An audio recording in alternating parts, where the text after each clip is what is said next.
you ever watched a telescope look past what we thought was possible? Webb did. In one deep field, the light is so stretched it's almost a whisper. Smudges that shouldn't be there yet. Shapes that look too mature for a universe barely awake.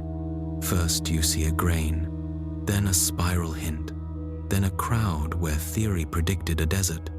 It doesn't shout, it unsettles. Are our models missing a chapter? Or are our eyes learning a new way to read ancient light? If quiet, careful curiosity fits your pace, a gentle like and subscribe helps others find it too. Settle in. Tonight we'll trace what James Webb captured when it stared too far, and why that glimpse of the cosmic dawn may change how we tell the story of everything. For years, astronomers pushed their instruments to the edge, trying to see farther and with more clarity than any generation before. Yet the first deep look from the James Webb Space Telescope went beyond what many expected. It showed a view from so far back in time that it challenged predictions about what should be present there and how early structures should look. Webb's first deep field was the mission's first official image. It targeted a tiny patch of southern sky centered on a massive cluster of galaxies called SMACS 0723 in the constellation Volans. Across this small window, thousands of galaxies fill the frame, some whose light began its journey about 13 billion years ago. That means the telescope caught the glow from a very young universe, not long after the first stars and galaxies started to assemble. It became, at that moment, the sharpest and most detailed infrared view of the early cosmos ever released. The picture came from Webb's near-infrared camera, or NIRCam, and was presented to the public by NASA on the 11th of July 2022. Webb itself is a highly advanced observatory designed to see the universe in infrared light. Infrared is heat, light wavelengths longer than what our eyes can see. Using infrared lets astronomers spot objects that are very far away, very faint, or hidden behind clouds of cosmic dust that block ordinary starlight. Webb launched in December 2021 and operates from the Sun-Earth L2 point, a special orbit about 1.5 million kilometers from Earth, roughly 1 million miles. From this location, the observatory stays in line with Earth and the Sun, while keeping its instruments cold and stable. That cold, steady environment is essential for sensing the faint heat signatures from distant galaxies, stars, and planets. The deep field was not a single snapshot. It is a careful stack of many images taken at different infrared wavelengths, adding up to about 12.5 hours of exposure time.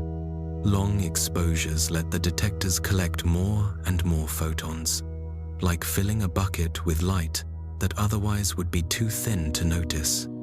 The result is a view where even the most delicate details stand out.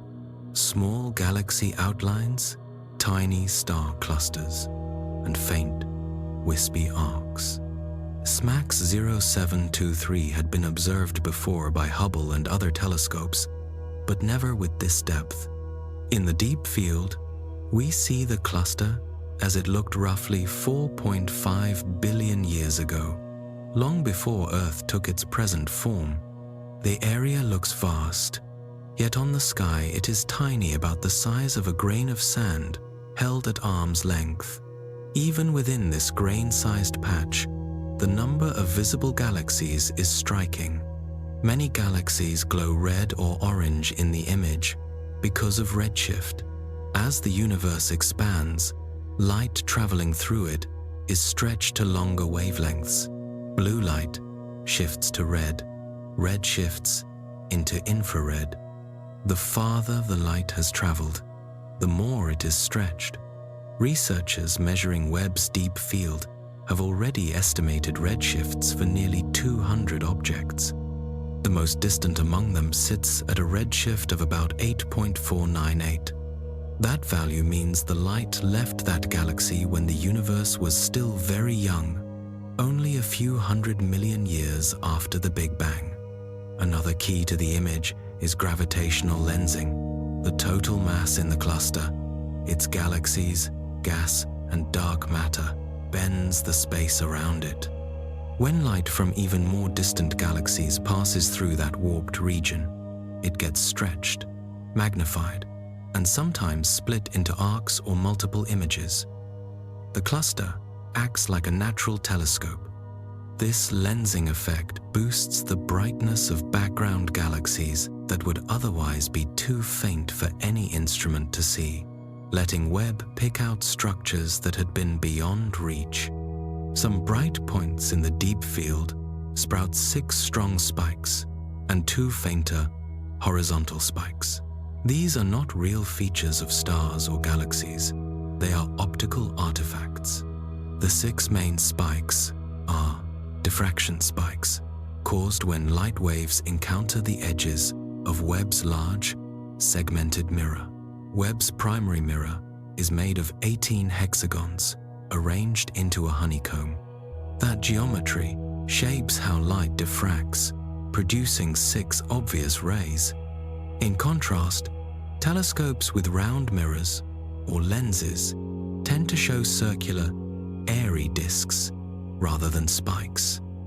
The 2 weaker horizontal spikes come from the 3 metal struts that hold the secondary mirror.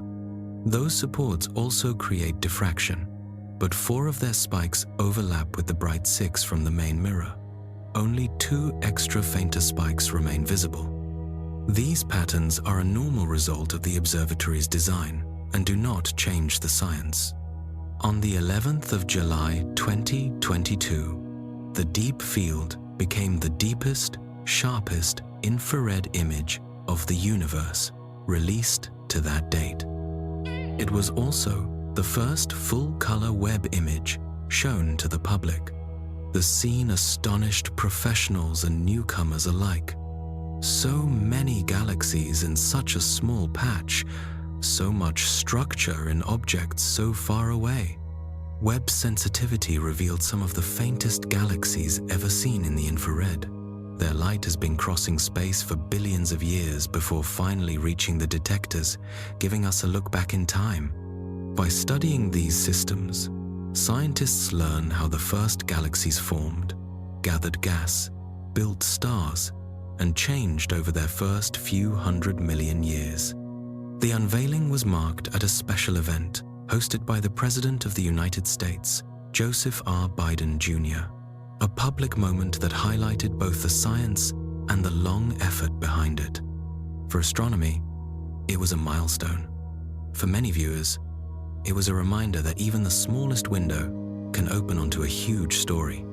Webb's golden mirrors and finely tuned instruments turned a pinpoint of sky into a detailed map of distant structure.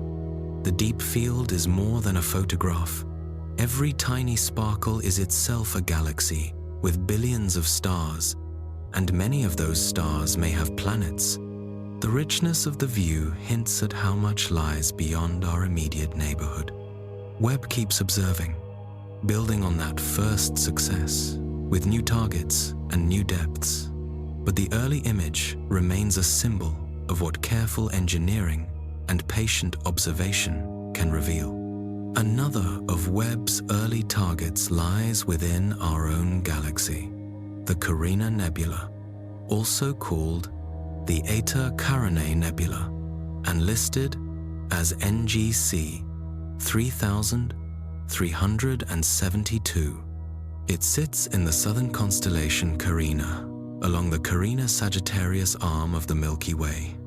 Carina is a vast mix of glowing gas, cold dust, and dark lanes that twist like smoke. It is active and busy, a nursery where many massive young stars heat and shape the clouds around them with fierce radiation and strong stellar winds. The nebula is about 8,500 light-years away. So the light we see began its trip long before human history was recorded.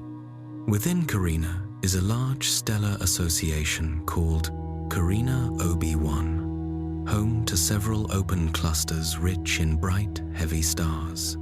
Two of the best known are Trumpler 14 and Trumpler 16. Trumpler 14 is especially young, only about 500,000 years old, very little time on cosmic scales. Inside, it sits an O-type supergiant, designated HD 93250, a star so hot and luminous that it shapes its local environment. Trumpler 16 hosts some of the most extreme stars in the region, including the Wolf-Rayet star WR25 and the famous Eta Carinae system, which has a dramatic history of outbursts. Other clusters tied to Carina OB1 include Trumpler 15, Colander 228, Colander 232, NGC 3324, and NGC 3293. NGC 3293 appears to be both older and farther from Trumpler 14, a clue that star birth here did not happen all at once. Instead, waves of formation rolled through the region over millions of years, lighting up one area and then another. The pattern helps astronomers trace how feedback from massive stars, winds, radiation, and shock fronts can trigger new stars nearby. On the sky, the Carina Nebula spreads wide. It covers an area roughly 4 times larger and even brighter than the well-known Orion Nebula, though it is less familiar in the northern hemisphere because it lies far south and is out of view for many observers.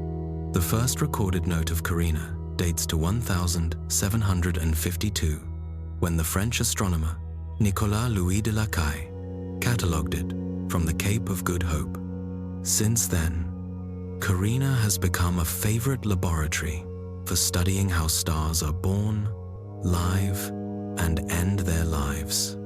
It was also one of the first 5 targets selected for Webb's initial release. One early Webb image focused on a young star-forming edge inside NGC 3324, nicknamed the Cosmic Cliffs. In that view, towering ridges of gas and dust look like a mountain range, but they are shaped by light and wind from nearby hot stars.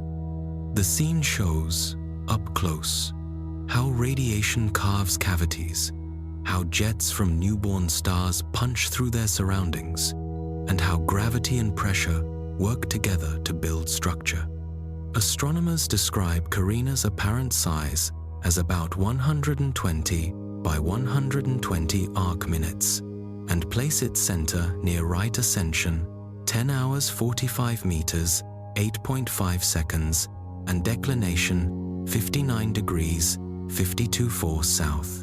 Its distance is about 8,500 light-years, or roughly 2,600 parsecs. Numbers like these help observers point their instruments and help modelers set up realistic maps of the region. At the heart of this great complex sits its most famous and powerful resident, Eta Carinae. This is not an ordinary star. It is a hypergiant, one of the most massive and luminous stars that astronomers can study in detail. Estimates place its mass at roughly 100 to 150 times that of the Sun, and its brightness at nearly 4 million times the Sun's output. Because Eta Carinae is both huge and relatively close by, it offers a rare chance to examine such a star's behavior across many wavelengths, from ultraviolet to infrared and beyond. There may be stars even heavier or brighter elsewhere, but most are too distant or too crowded by dust to study as clearly. Over the years, several candidates have been suggested as the most massive, only to be revised downward when better data arrived. As recently as 2006, Eta Carinae still ranked among the top in confirmed luminosity across a wide range of observations. Stars in this class are scarce and short-lived. In a galaxy as large as the Milky Way, there may be only a few dozen at any given time. When a star's mass exceeds about 80 suns, it can shine with more than 1 million solar luminosities. Push the mass above roughly 120 suns, and the balance tips toward instability, as the star's outward light pressure nears the physical limit for what gravity can hold in. At that point, its gravity barely manages to contain its own energy. Stars that massive live close to a breaking point. Their own light pushes outward with such force that their outer layers can become unstable. Many are expected to end in titanic blasts, supernovae, or in rarer cases hypernovae that can briefly shine brighter than a whole galaxy. Eta Carinae's effect on its neighborhood shows what this power looks like. Its intense radiation and roaring stellar winds have carved the nearby clouds into dark, finger-like shapes with long tails that stream away from the star. What we see as the Carina Nebula today is not the same scene an observer would have drawn in the early 1800s. In the 1,840 seconds during an event called the Great Eruption, Eta Carinae threw off a huge amount of material. A thick shroud of dust formed around it and soaked up much of the star's ultraviolet light. For a time, it became the second brightest star in the night sky, outshone only by Sirius, even though it sits in a crowded, glowing region. That eruption built a smaller, dramatic structure inside the larger nebula, the Homunculus Nebula, Latin for little man. The homunculus surrounds Eta Carinae like a cocoon. It is an H2 region, which means its gas is ionized. Starlight has stripped electrons from atoms and made the gas glow. Dust inside the homunculus absorbs a lot of Eta Carinae's light and then re-emits that energy in the infrared. For that reason, if you look at mid-infrared wavelengths, the homunculus is the brightest object in the sky. Careful measurements of its size and shape let astronomers pin down distance and geometry with unusual precision. The best estimates place the system about 7,660 light-years away, plus or minus about 160 light-years, which is roughly 2,350 parsecs. A parsec is 3.26 light-years. The homunculus has two large lobes that extend some 22,000 astronomical units from the center.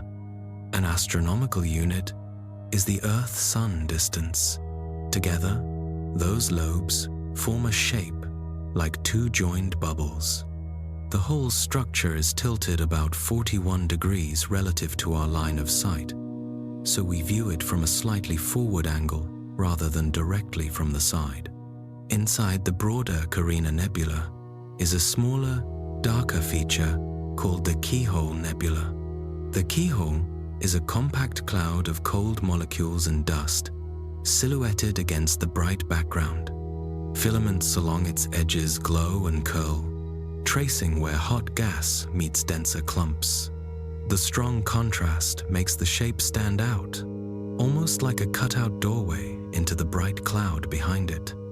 The keyhole also has a history in the language of astronomy. In the early 1800s, Sir John Herschel described the patch in detail. He first labeled it with a technical phrase meaning an oval empty space, and later called it the oval vacuity. For years, people used related terms to describe this odd cavity in Carina. Then, in 1873, writer Emma Converse described the silhouette as looking like a keyhole in an article for Appleton's Journal. The image caught on, and the nickname spread. It became so common that some people began using it loosely for the whole Carina complex, even though the keyhole is just one small feature inside the larger nebula. The structure we call the keyhole spans about 7 light-years across, around 2.1 parsecs. It is not static. Comparing drawings and photos over many decades, observers have noticed real changes. These shifts may come from variations in the intense radiation around it, especially from the massive, volatile stars nearby. The keyhole itself does not have an official NGC number. It is sometimes mixed up with NGC 3324, but that label belongs to a separate reflection and emission nebula northwest of Carina, where a different young cluster sits. Within the keyhole lies a compact object called a Bock globule, a dense knot of gas and dust where stars can form. One particular globule, at right ascension 10 hours 44 meters 30 seconds and declination 59 degrees 40 south, was imaged in high detail by the Hubble Space Telescope. Its shape earned it the nickname Carina's Defiant Finger. In Hubble's view, light rims the edges, brightest toward the southern tip, where the finger points into the glow. Astronomers think this globule is being ionized by nearby giants, likely the Wolf-Rayet star WR25 and a hot blue supergiant catalogued in Trumpler 16. The globule's mass is at least 6 suns. New stars may already be forming inside it, but its long-term future is set. Fierce radiation from neighboring stars will erode and evaporate it in a few 100,000 years. On cosmic timescales, that is a blink. Close by in Carina is the open cluster Trumpler 14. It spans about 6 light-years, roughly 1.8 to 1.9 parsecs, and sits near 8,000 light-years away, or about 2,500 parsecs.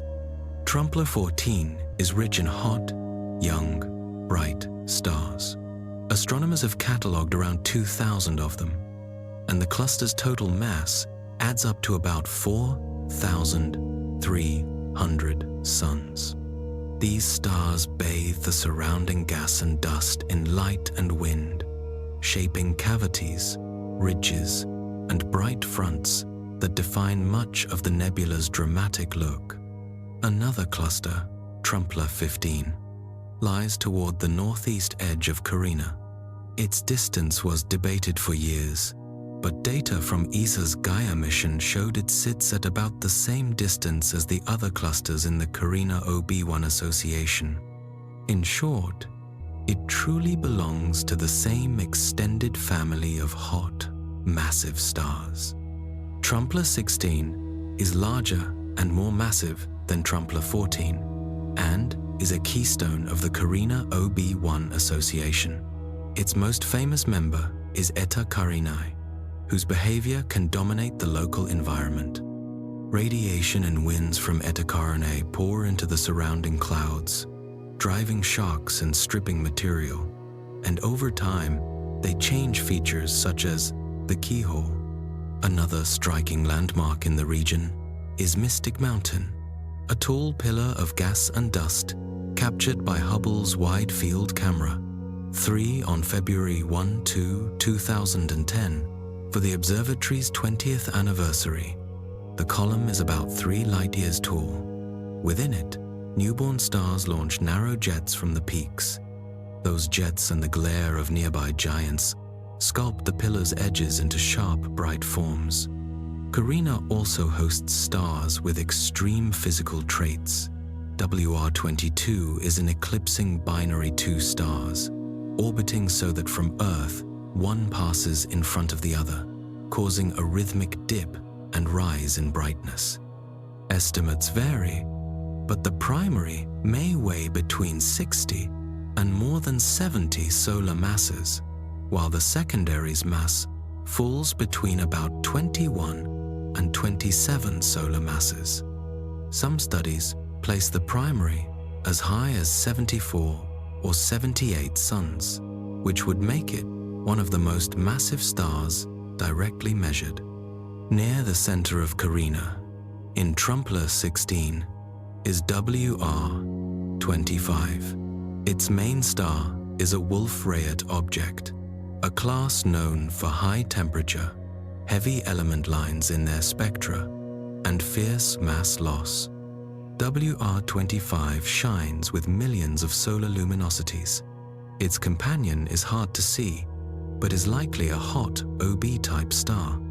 Together they form one of the most energetic binaries in the region, adding to the harsh radiation field that bathes Carina.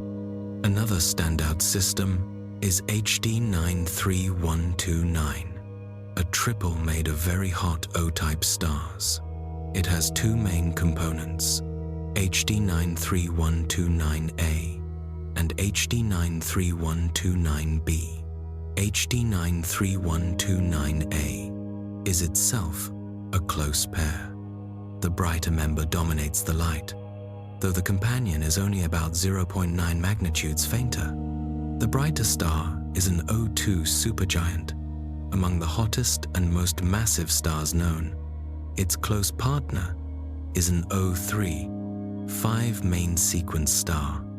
Observations from 2004 to 2013 show the separation between the two, shrinking from about 55 milliarcseconds to about 27 milliarcseconds, pointing to a tight, dynamic orbit that is still being mapped.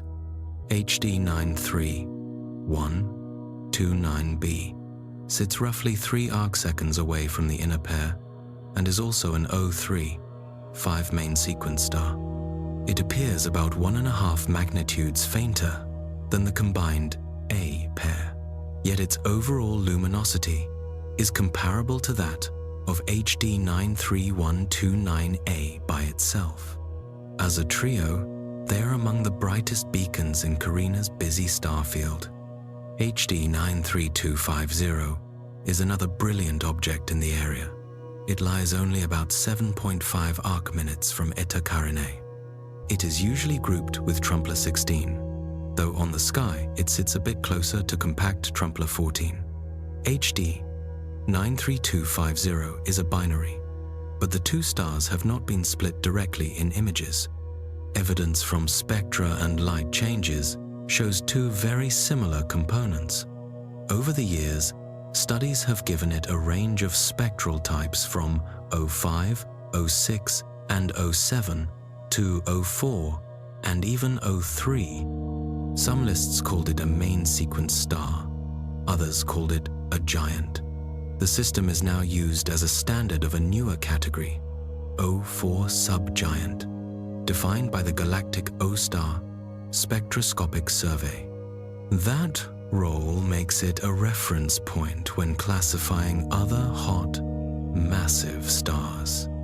HD 93205 is a double system of two large, extremely bright stars orbiting a common center of mass. The primary is an O35 main sequence star. Its spectrum shows strong lines from ionized nitrogen and helium, signs that processed material from deep layers has been mixed up to the surface. Such mixing can happen in massive stars with fast rotation and turbulent interiors.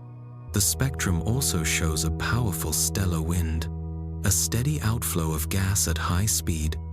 By tracking the motion of both stars and measuring a slow rotation of the orbit's long axis, a process called apsidal motion, astronomers estimate the primary's mass at roughly 40 to 60 suns. That figure is a bit below what some models predict for a star with its brightness and temperature, which makes HD 93205 a useful test case. The companion is smaller, but still huge by normal standards, an O8 main sequence star with a mass around 20 suns. It races around the primary at more than 300 kilometers per second, about 190 miles per second. At those speeds and separations, general relativity leaves a measurable imprint on the orbit, making HD 9325051 of the rare binaries where relativistic effects are part of the analysis. Beyond Carina, Another famous view shows how stars are born, the pillars of creation. The image, taken by the Hubble Space Telescope, has become one of the most recognized pictures in astronomy. Hubble, launched in the early 1990 seconds, orbits Earth and has transformed our view of the cosmos. In the pillars image, we see tall, finger-like columns of cold gas and dust. They stand inside the Eagle Nebula in the constellation Serpens, about 6,500 to 7,000 light-years from Earth. In simple terms, the scene is a stellar nursery. Gravity gathers material inside dense knots within the pillars. As matter piles up, the cores heat until nuclear fusion begins and a new star is born. The name, Pillars of Creation, has two parts that fit well. They are called pillars because the columns tower over the surrounding glow. They are tied to creation because new stars are forming within them. Yet the same young stars nearby are slowly destroying the pillars. Their intense light and winds erode the gas and dust, eating away at the very material that feeds star birth. Creation and destruction unfold together on a grand scale, a common theme in active star-forming regions. Astronomers first noticed these dark trunks long before Hubble's detailed image. In 1920, John Charles Duncan spotted them on a photographic plate from the 60-inch telescope at Mount Wilson Observatory in California. At the time, our picture of the Milky Way was still taking shape, and few guessed that such dark clouds could be star factories. It took many decades of new instruments and methods to see their fine structure. On the 1st of April 1995, Hubble captured the view that made the pillars world famous. Jeff Hester and Paul Scowen at Arizona State University led the observations and processing. The picture quickly became an icon and has often been ranked among Hubble's top images. It shows three main columns, each several light-years long. For scale, 1 light-year is about 10 trillion kilometers. The leftmost pillar stretches about 4 light-years, around 25 trillion miles. At the tips of the columns are small, knobby extensions called evaporating gaseous globules, or EGGs. These are dense pockets that act as incubators. Inside an EGG, gravity draws gas together until fusion starts and a star switches on. As the newborn star heats up, it burns away the gas around it. In time, it breaks free of the dust, leaving behind glowing ionized regions and thin, trailing wisps that mark its path into the wider nebula. The colors in that famous photograph are not what a human eye would see on sight.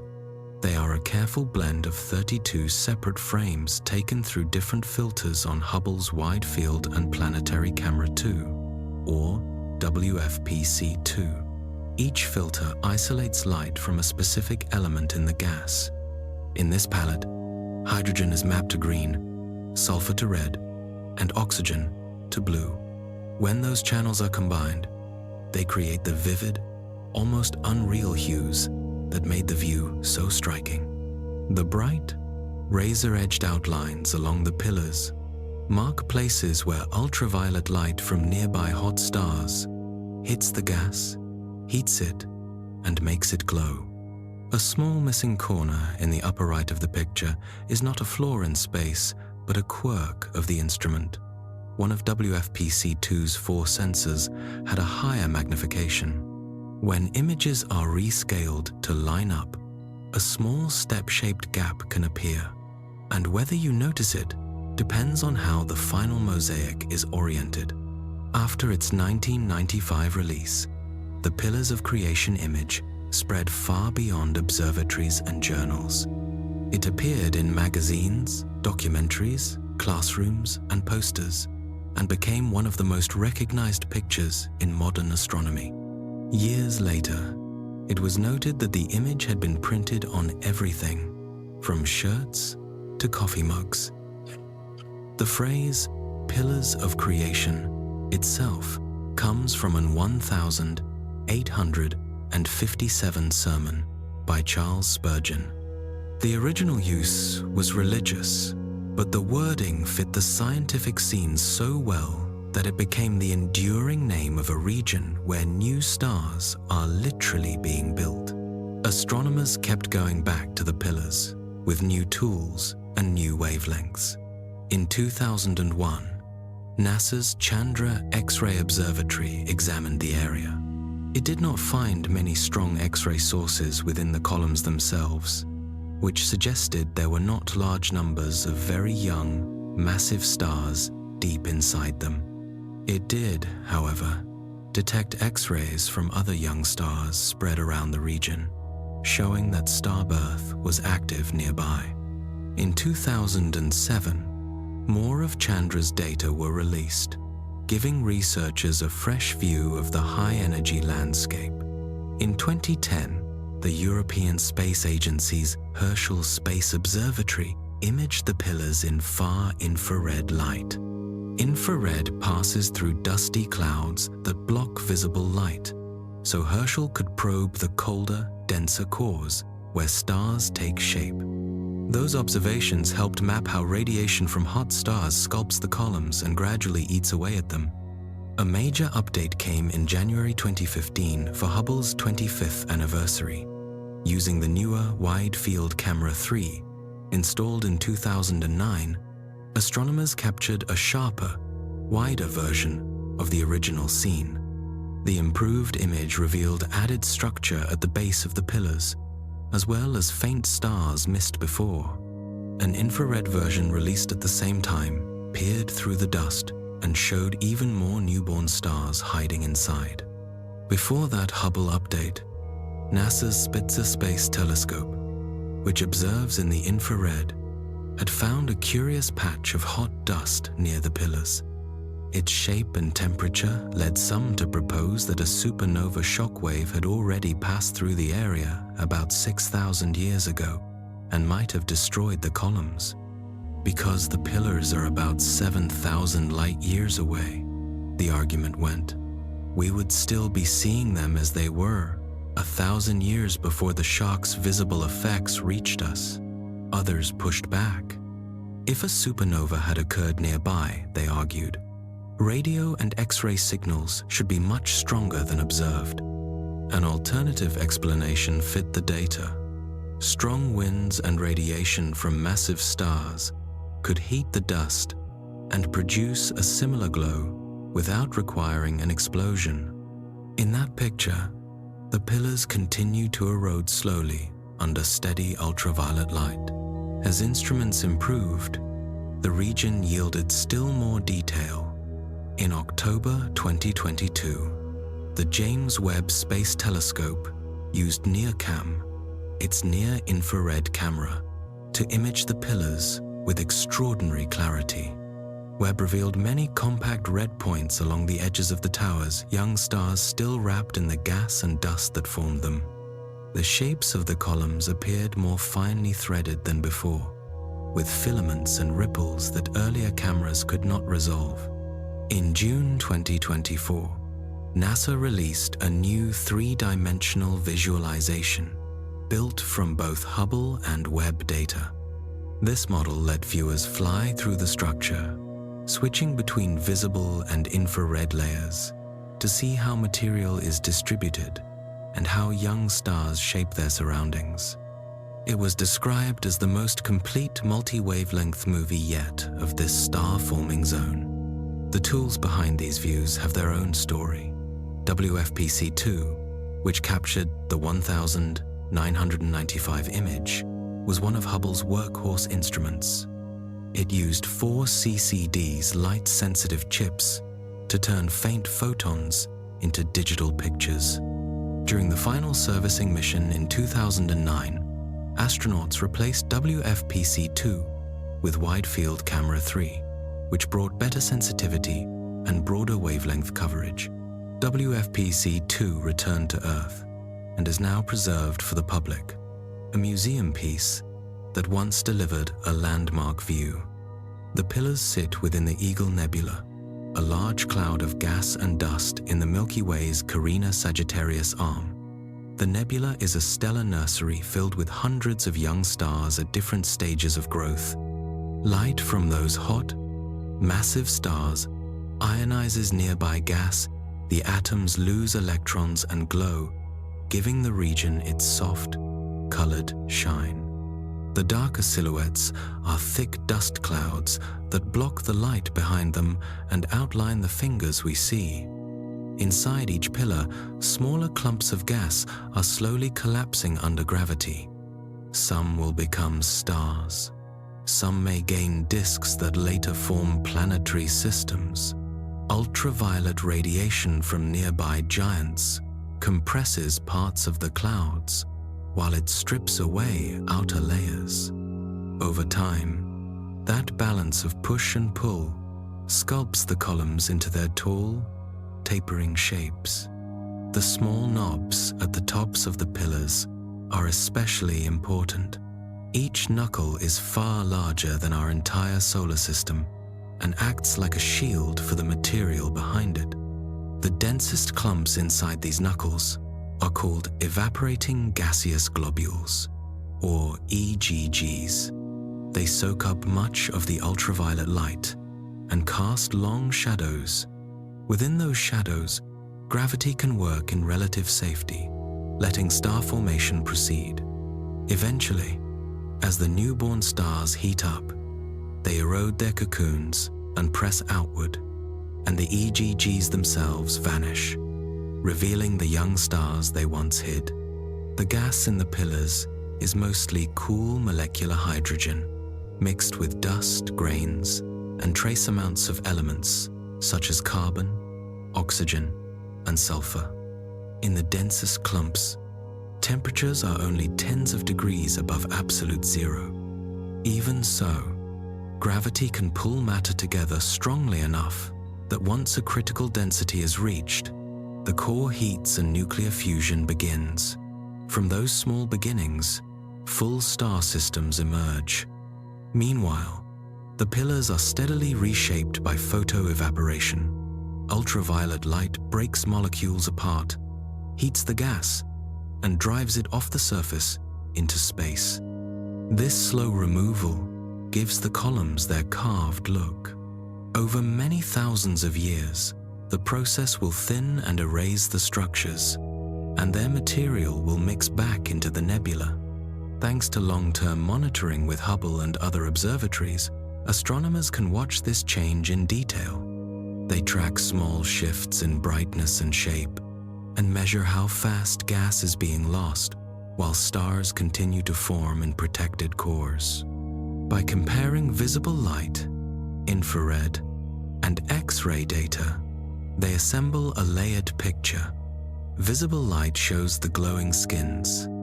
Infrared reveals hidden interiors. X-rays highlight the most energetic young stars and their effects. Together, these bands show how light and shadow, heat and cold, erosion and birth fit into the same process of stellar creation. Far beyond our galaxy, another striking structure shows how violent events can redraw a system at large scales. The Cartwheel Galaxy, also catalogued as ESO 350-40 and PGC 248, it lies about 500 million light-years away in the southern constellation Sculptor. Astronomers classify it as a lenticular ring galaxy, a system that combines a smooth disk with a dramatic outer ring of stars, gas, and dust.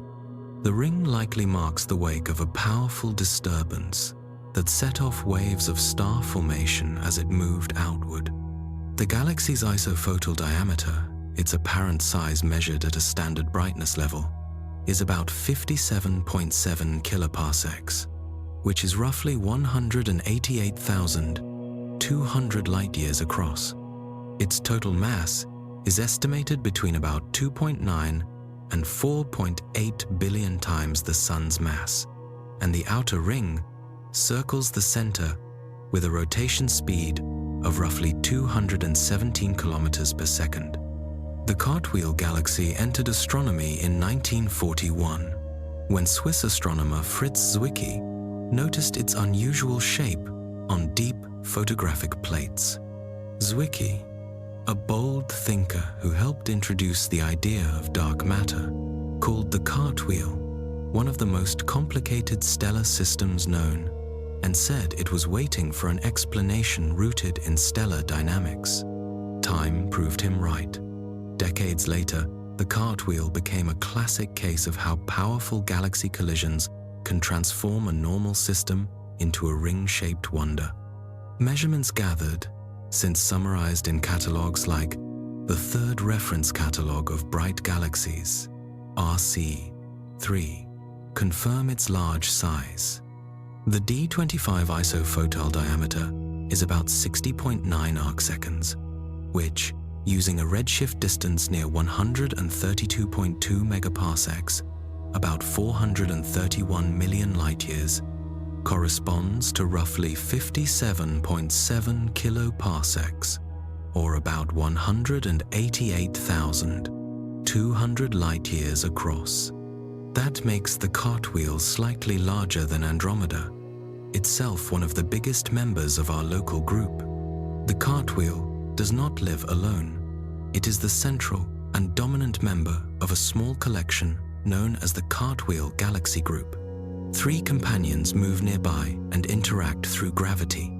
Astronomers label them G1, G2, and G3. G1 is a smaller, blue, irregular, or late-type spiral, much like a large version of our Milky Way's dwarf satellites. G2 is a yellowish, compact spiral with a clear tidal tail, a long stream of stars and gas drawn out by past encounters. G3 lies farther away in wide-field views and appears as a more distant spiral. Together, these 4 systems make a busy neighborhood where tides and close passes can reshape entire galaxies. Only one supernova has been recorded in the Cartwheel so far, SN2021 AFDX, a Type 2 event discovered by the Atlas Survey on the 23rd of November, 2021. At an apparent magnitude near 18.8, it was very faint, requiring serious telescopes to follow. Even so, seeing a core collapse supernova at that distance shows both the sensitivity of modern surveys and the steady star formation still active in the Cartwheel's rings. The Cartwheel's visible structure is striking and complex.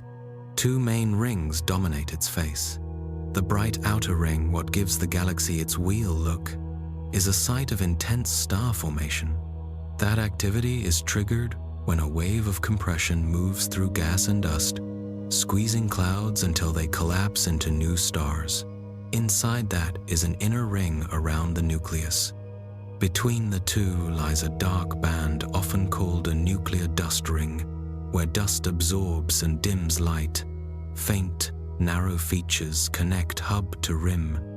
These spokes, seen in optical light and in radio images, are not identical from band to band, which means different physical processes shape them.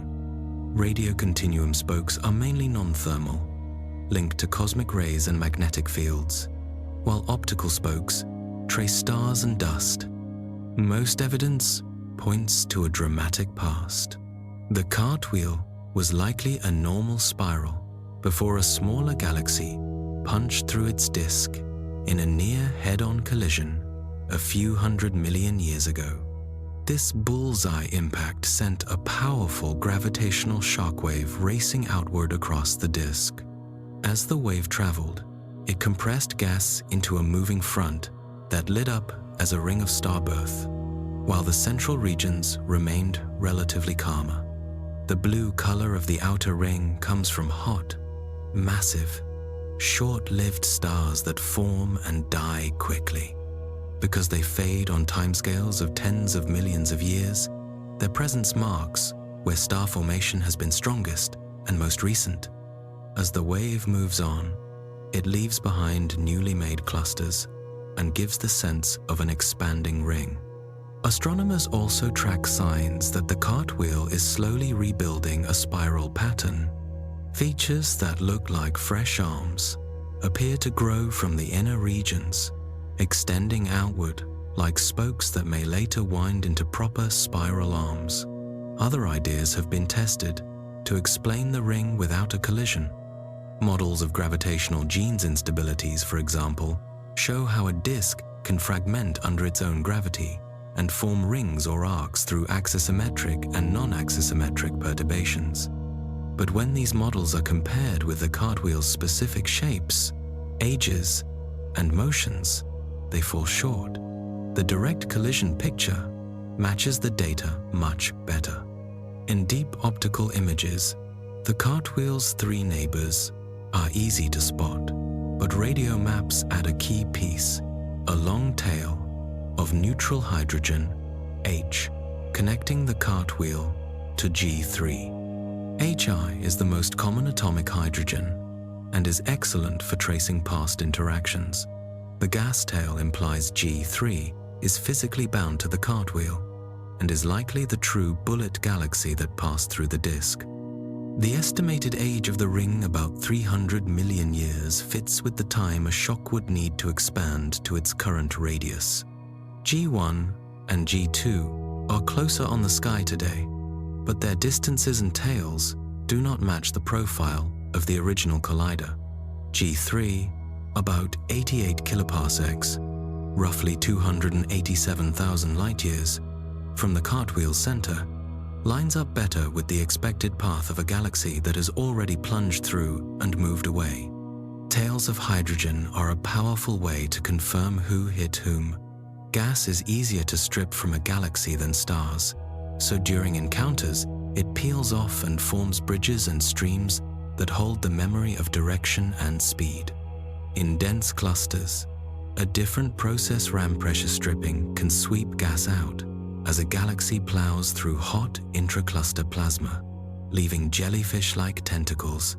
The cartwheel's gas, however, forms leading structures and bridges consistent with a direct, collision-driven event, not gradual stripping by the environment. What comes next for the cartwheel will play out over hundreds of millions of years. The outer ring will not last forever.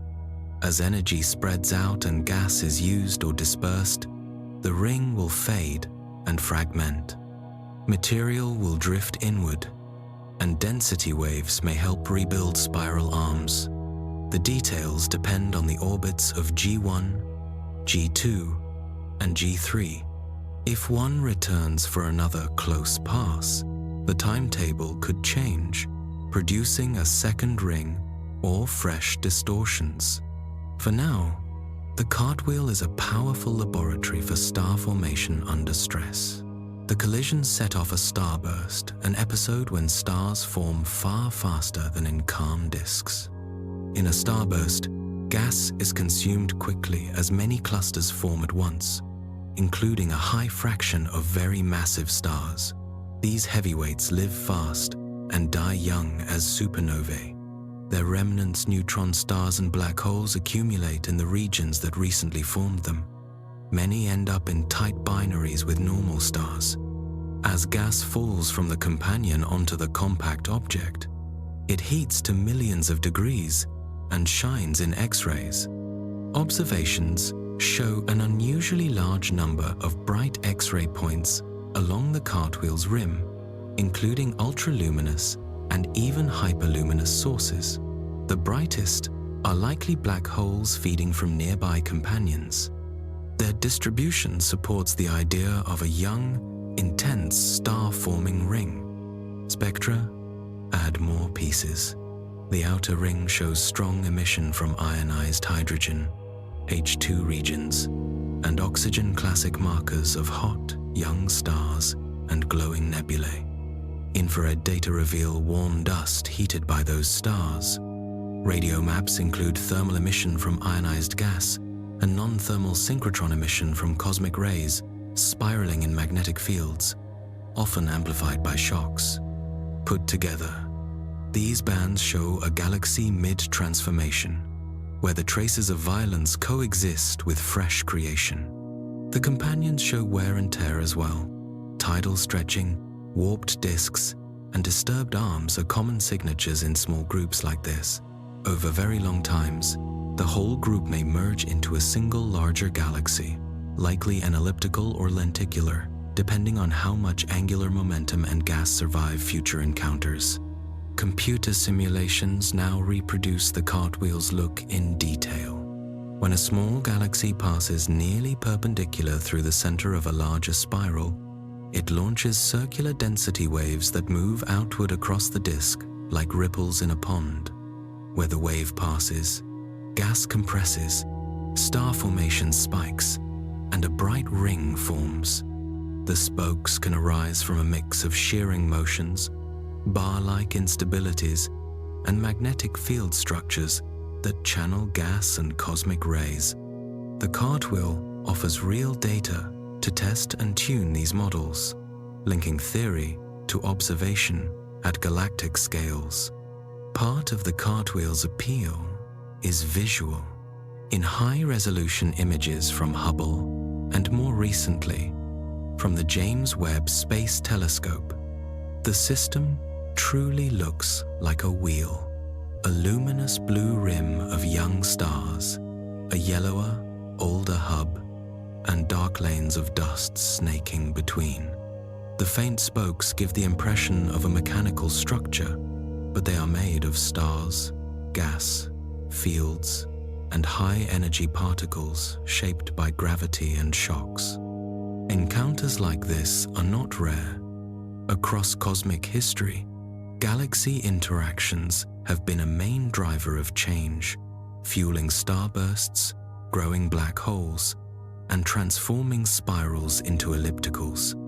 Our own Milky Way is on course to collide with Andromeda in about 4 billion years. The details will differ, but the lesson is the same. Gravity can take a settled disk and redraw it into rings, tails, and bridges before it relaxes again. Because the cartwheel sits about 500 million light-years away, the light reaching us today began its trip long before humans walked the Earth. We see an echo of a single violent passage, a ring bright with newborn clusters, spokes drawn out of a once-ordered disk, and companions still carrying scars. What the system looks like now, at this moment in its own frame of time, has already changed. But the record in the light we receive shows how one collision can set off a chain of events: shock, compression, star birth, supernovae, and the rise of X-ray binaries that tie destruction and creation together in a single, evolving galaxy. Far out in the northern sky is a small, unusual galaxy called I-Zwicky 18. Astronomers place it in a class known as blue compact dwarfs. Blue points to its many hot young stars. Compact reflects its small, crowded core. Dwarf means its overall size and mass are far below those of big spirals like the Milky Way. It also carries the rare label of a Wolf-Rayet galaxy, which tells us it hosts extremely hot, massive stars whose fierce winds push gas outward.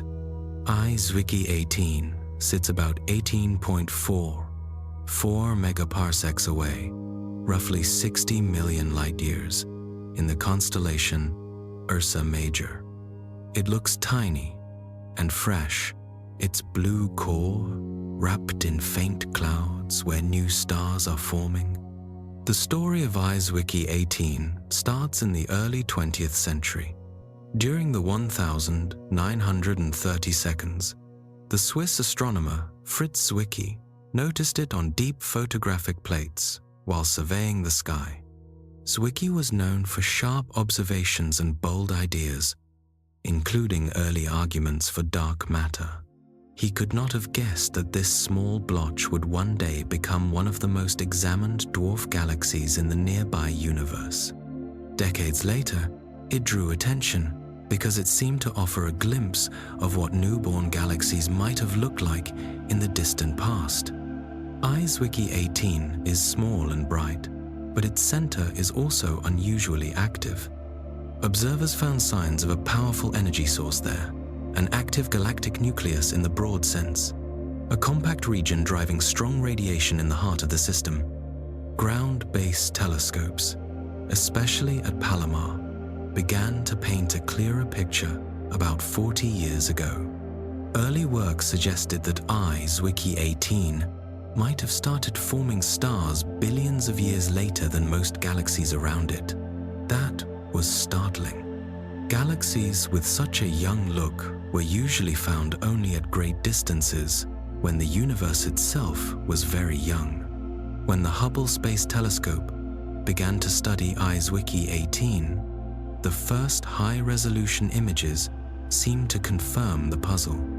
From those data, some astronomers estimated an age of only about 500 million years. That would make the galaxy extremely young compared with its neighbors. If true, it would mean this little system remained quiet for almost the entire history of the cosmos and only switched on recently. The idea clashed with common models of galaxy growth, which held that galaxies of this type had formed their stars long ago. Several explanations were proposed. In cold, dark matter models, some small halos could form stars late, but those systems would be very faint, much dimmer than IceWiki 18. This led researchers to consider another path. Perhaps the galaxy only looked young. Maybe it had an older backbone of stars that was simply hard to see under the glare of a recent starburst. To test that, astronomers kept returning to IceWiki 18 with Hubble as its instruments improved. With deeper exposures and better sensitivity, Hubble began to pick out fainter, redder points hidden among the bright blue ones. Those faint stars told a different story. IceWiki 18 is not newly born. It holds an older population, at least 1 billion years old, and possibly as old as 10 billion years. In other words, it likely formed in the early universe like most galaxies did. The young look comes from what the galaxy has been doing lately, not from its true age. Spectral light spread out into colors help explain why it looks so primitive.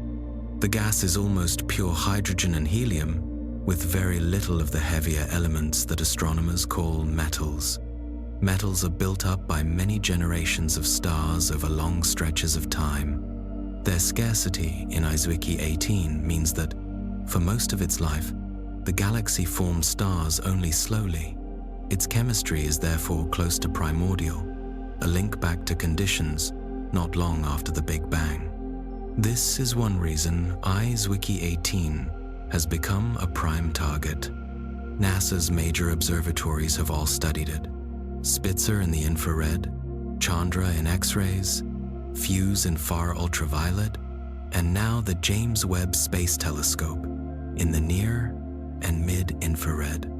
Each view adds a layer: dust and warm gas, hot plasmas and remnants, blazing young stars, and the buried heart of the starburst. Even with all those eyes, a key question remains. Why did the galaxy form so few stars for so long? And why did it start a strong burst only recently?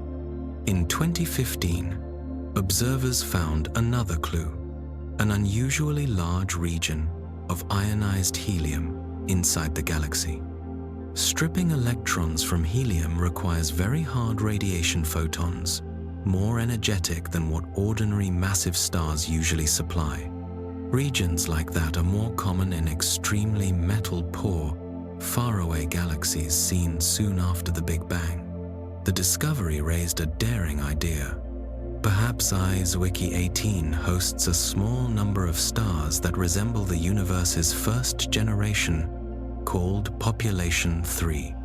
Those earliest stars are thought to have formed from gas with no metals at all, burned very hot and bright, and died quickly. Finding direct evidence for them nearby would be extraordinary. The helium signal and the low metal content in IceWiki 18 hint that stars with similarly extreme properties or close modern relatives could be present. Pinning down the galaxy's distance was also essential. Teams at the Space Telescope Science Institute and the European Space Agency turned to Cepheid variable stars that pulsate in a steady rhythm. The period of a Cepheid's heartbeat reveals its true brightness. Compare that to how bright it appears from Earth, and you can measure distance.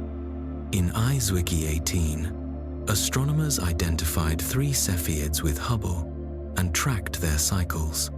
They used models tuned to low metal environments like this one, then checked their results against the brightness of the galaxy's reddest, older stars, which should be at least 1 billion years old. Both methods agreed. The distance is about 5960 million light-years. That is farther than early estimates, and helps explain why Hubble initially struggled to resolve the faintest, oldest stars. At that range, dim red stars are near the edge of what Hubble can separate from the background, while bright blue stars stand out clearly. The greater distance also sharpened estimates of the galaxy's size and brightness. By type, IceWiki 18 is a dwarf, irregular, no grand spiral arms or smooth elliptical shape, but a patchy, uneven body where gas and clusters are scattered by recent activity. It is a blue compact dwarf because most of its light comes from densely packed, young, hot stars near the center, which tint the galaxy blue. It is also a starburst system, since it is now forming stars at a rate that rivals some larger galaxies. For scale, the Milky Way stretches over 100,000 light-years, while IceWiki 18 measures only about 1.58 kiloparsecs across roughly 5,150 light-years. Even within this small space, it hosts several bright clusters. Spectra show that these young stars are built almost entirely from hydrogen and helium, with barely any heavier elements, matching the chemistry expected in the earliest eras after the Big Bang. In telescopes, the galaxy's core shines with a concentrated bluish-white glow. 2 main star-forming zones dominate, each a kind of nursery where dense gas clouds are collapsing under gravity. Around them, faint blue filaments and arcs stretch outward. These wisps are shells of gas blown by the winds of massive stars and by the shock waves of supernovae, the deaths of earlier generations. The overlapping shells sketch a bubble-like lattice around the core. Ultraviolet light from newborn stars heats the gas and makes it shine. Each burst sends ripples through the surroundings, compressing fresh pockets of gas and setting up new sites for stars to form. In this way, the galaxy's history is written as layers of starbursts, each one shaping the next. Hubble's view captures that texture, tight knots that sparkle like grains of ice, thin veils of gas, and, behind them, a field of distant galaxies that appear as tiny smudges. The strong blue color is a direct sign that many short-lived, massive stars are present. These are bright, hot, and fast-burning. They pour out ultraviolet light that ionizes nearby gas, giving the whole scene a luminous, electric look. Because the gas is so metal-poor, cooling works differently than in richer galaxies, and that may help explain why star formation in IceWiki 18 stayed low for so long and then surged. Studying this system has given astronomers practical clues to the early universe. With little metal content and a dominance of hydrogen and helium, the galaxy's chemistry resembles that of space, not long after the first atoms formed. Watching IceWiki 18 is, in one sense, like watching an echo of that time, a local example of how early galaxies may have behaved as they began to light up the darkness.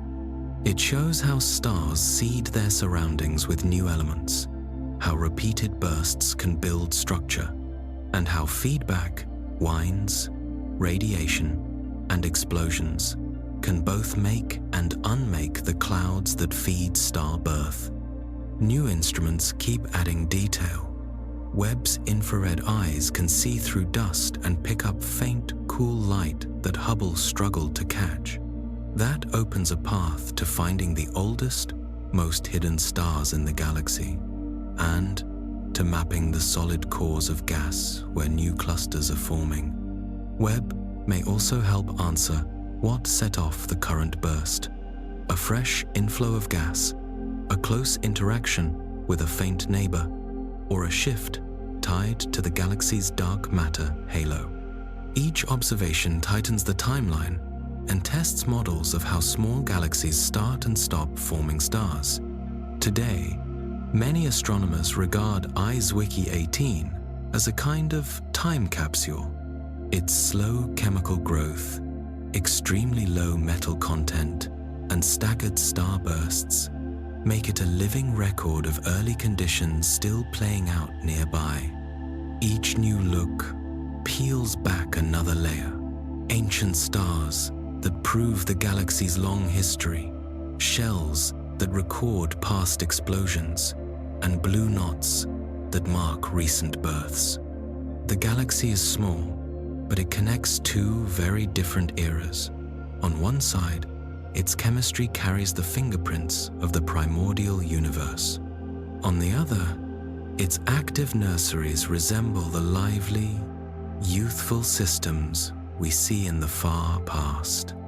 That unusual blend turns IceWiki 18 into a rare laboratory for learning how galaxies begin, how they grow, and how the first stars once turned cold gas into light. The rings of Uranus are among the solar system's most puzzling structures. In all, astronomers count 13 distinct rings circling the planet.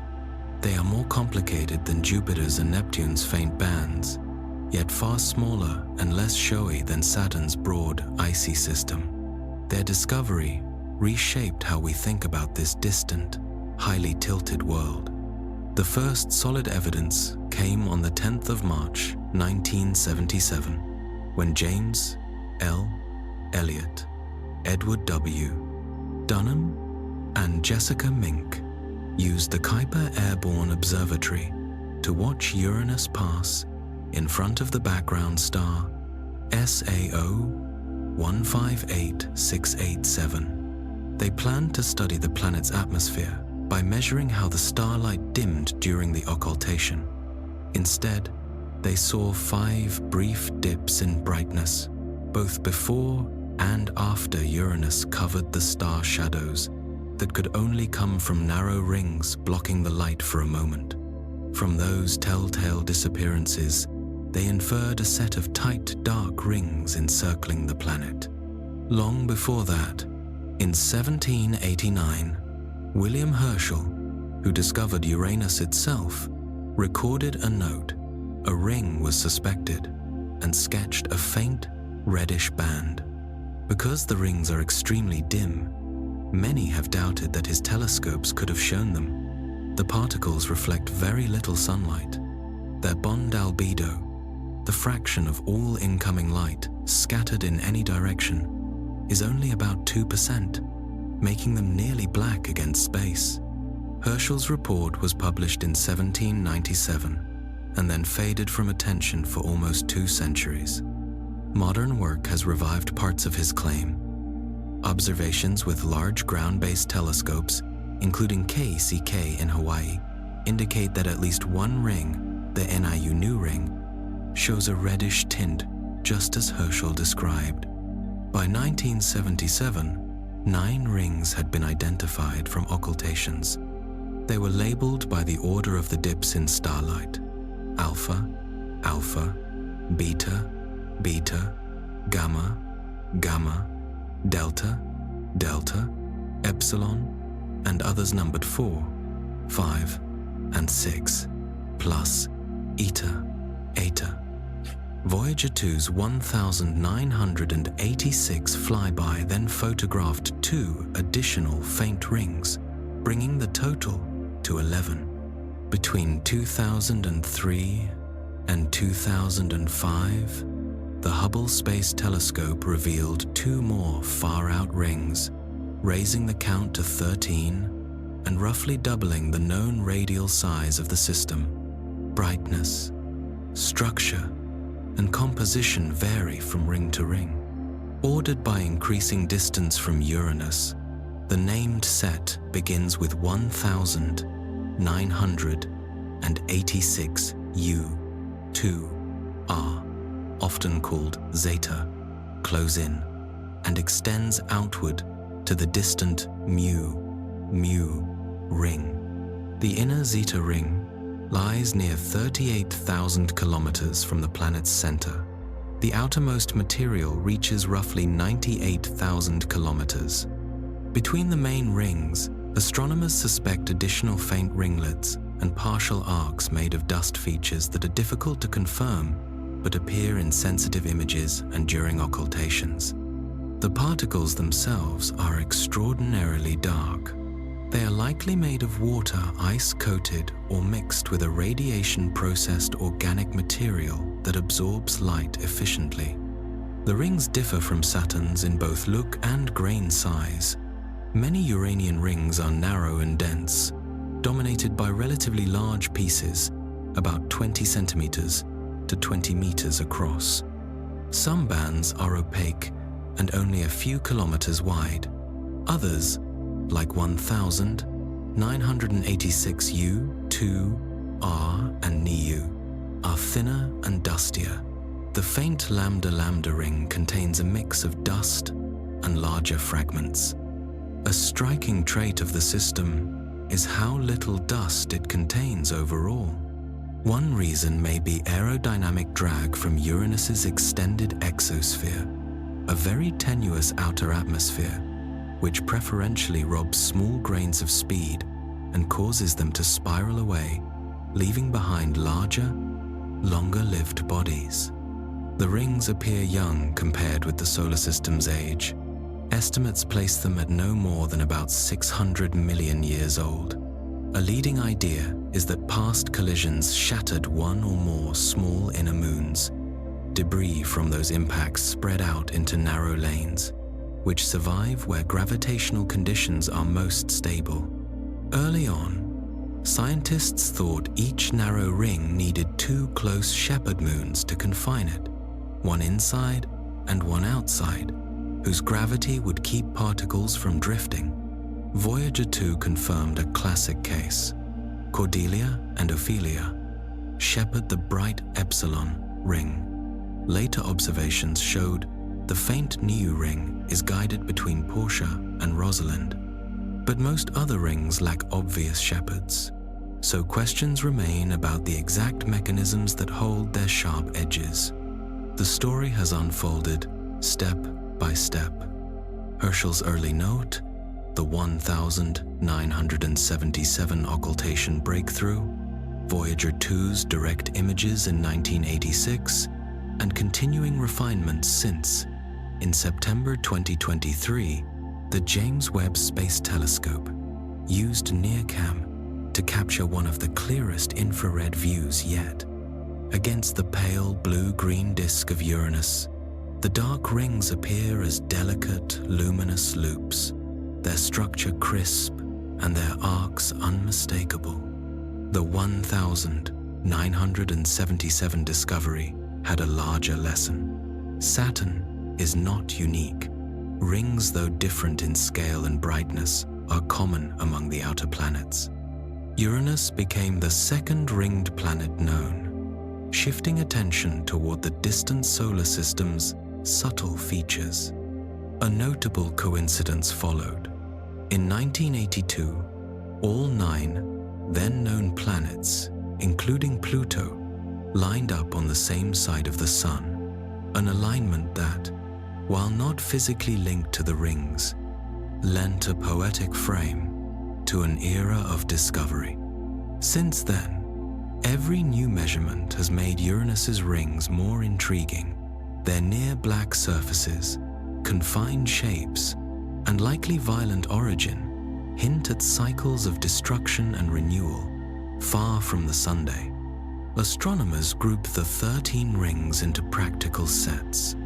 From the planet outward, they are 1,986 U, 2, R, Zeta, 6, 5, 4, Alpha, Beta, Eta, Gamma, Delta, Lambda, Epsilon, Nu, and Mu. 9 are narrow, sharply bounded bands. 6, 5, 4, Alpha, Beta, Eta, Gamma, Delta, Epsilon. 2, 1,986, U, 2, R, and Lambda are dust-rich. 2, Nu, and Mu are outer, far-reaching dust rings. Between them lie faint ringlets and wisps that seem to appear and fade, likely responding to small gravitational nudges from moons and the planet, and to the creation and destruction of dust. Some of these tenuous bands were noted in 2007 when Earth crossed the plane of Uranus's rings, an alignment that makes flat, thin structures easier to detect. Voyager 2 also caught several dust features through forward scattering, where sunlight reflecting at a shallow angle off small grains boosts their visibility. Every ring shows gentle azimuthal around the planet. Brightness changes, producing a subtle, uneven shimmer in telescopes. Their geometric albedo, the fraction of light reflected back toward the source, is only about 5 to 6% at most. The bond albedo is lower still, near 2%. Yet they display a steep opposition surge. When the Sun is directly behind the observer, shadows between particles vanish, and brightness jumps dramatically. Move even slightly off that angle, and the glow drops. Their color is also odd, slightly red in ultraviolet and visible light, but gray in the near-infrared. Spectra show no strong diagnostic fingerprints, so the exact mix of ices and dark material remains uncertain.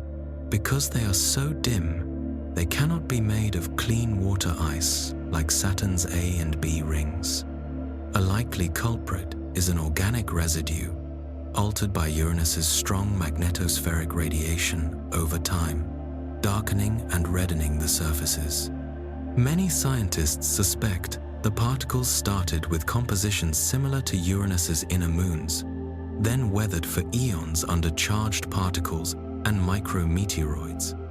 In many ways, Uranus's system sits between the others, not as wide and reflective as Saturn's, not as dusty and tenuous as Jupiter's.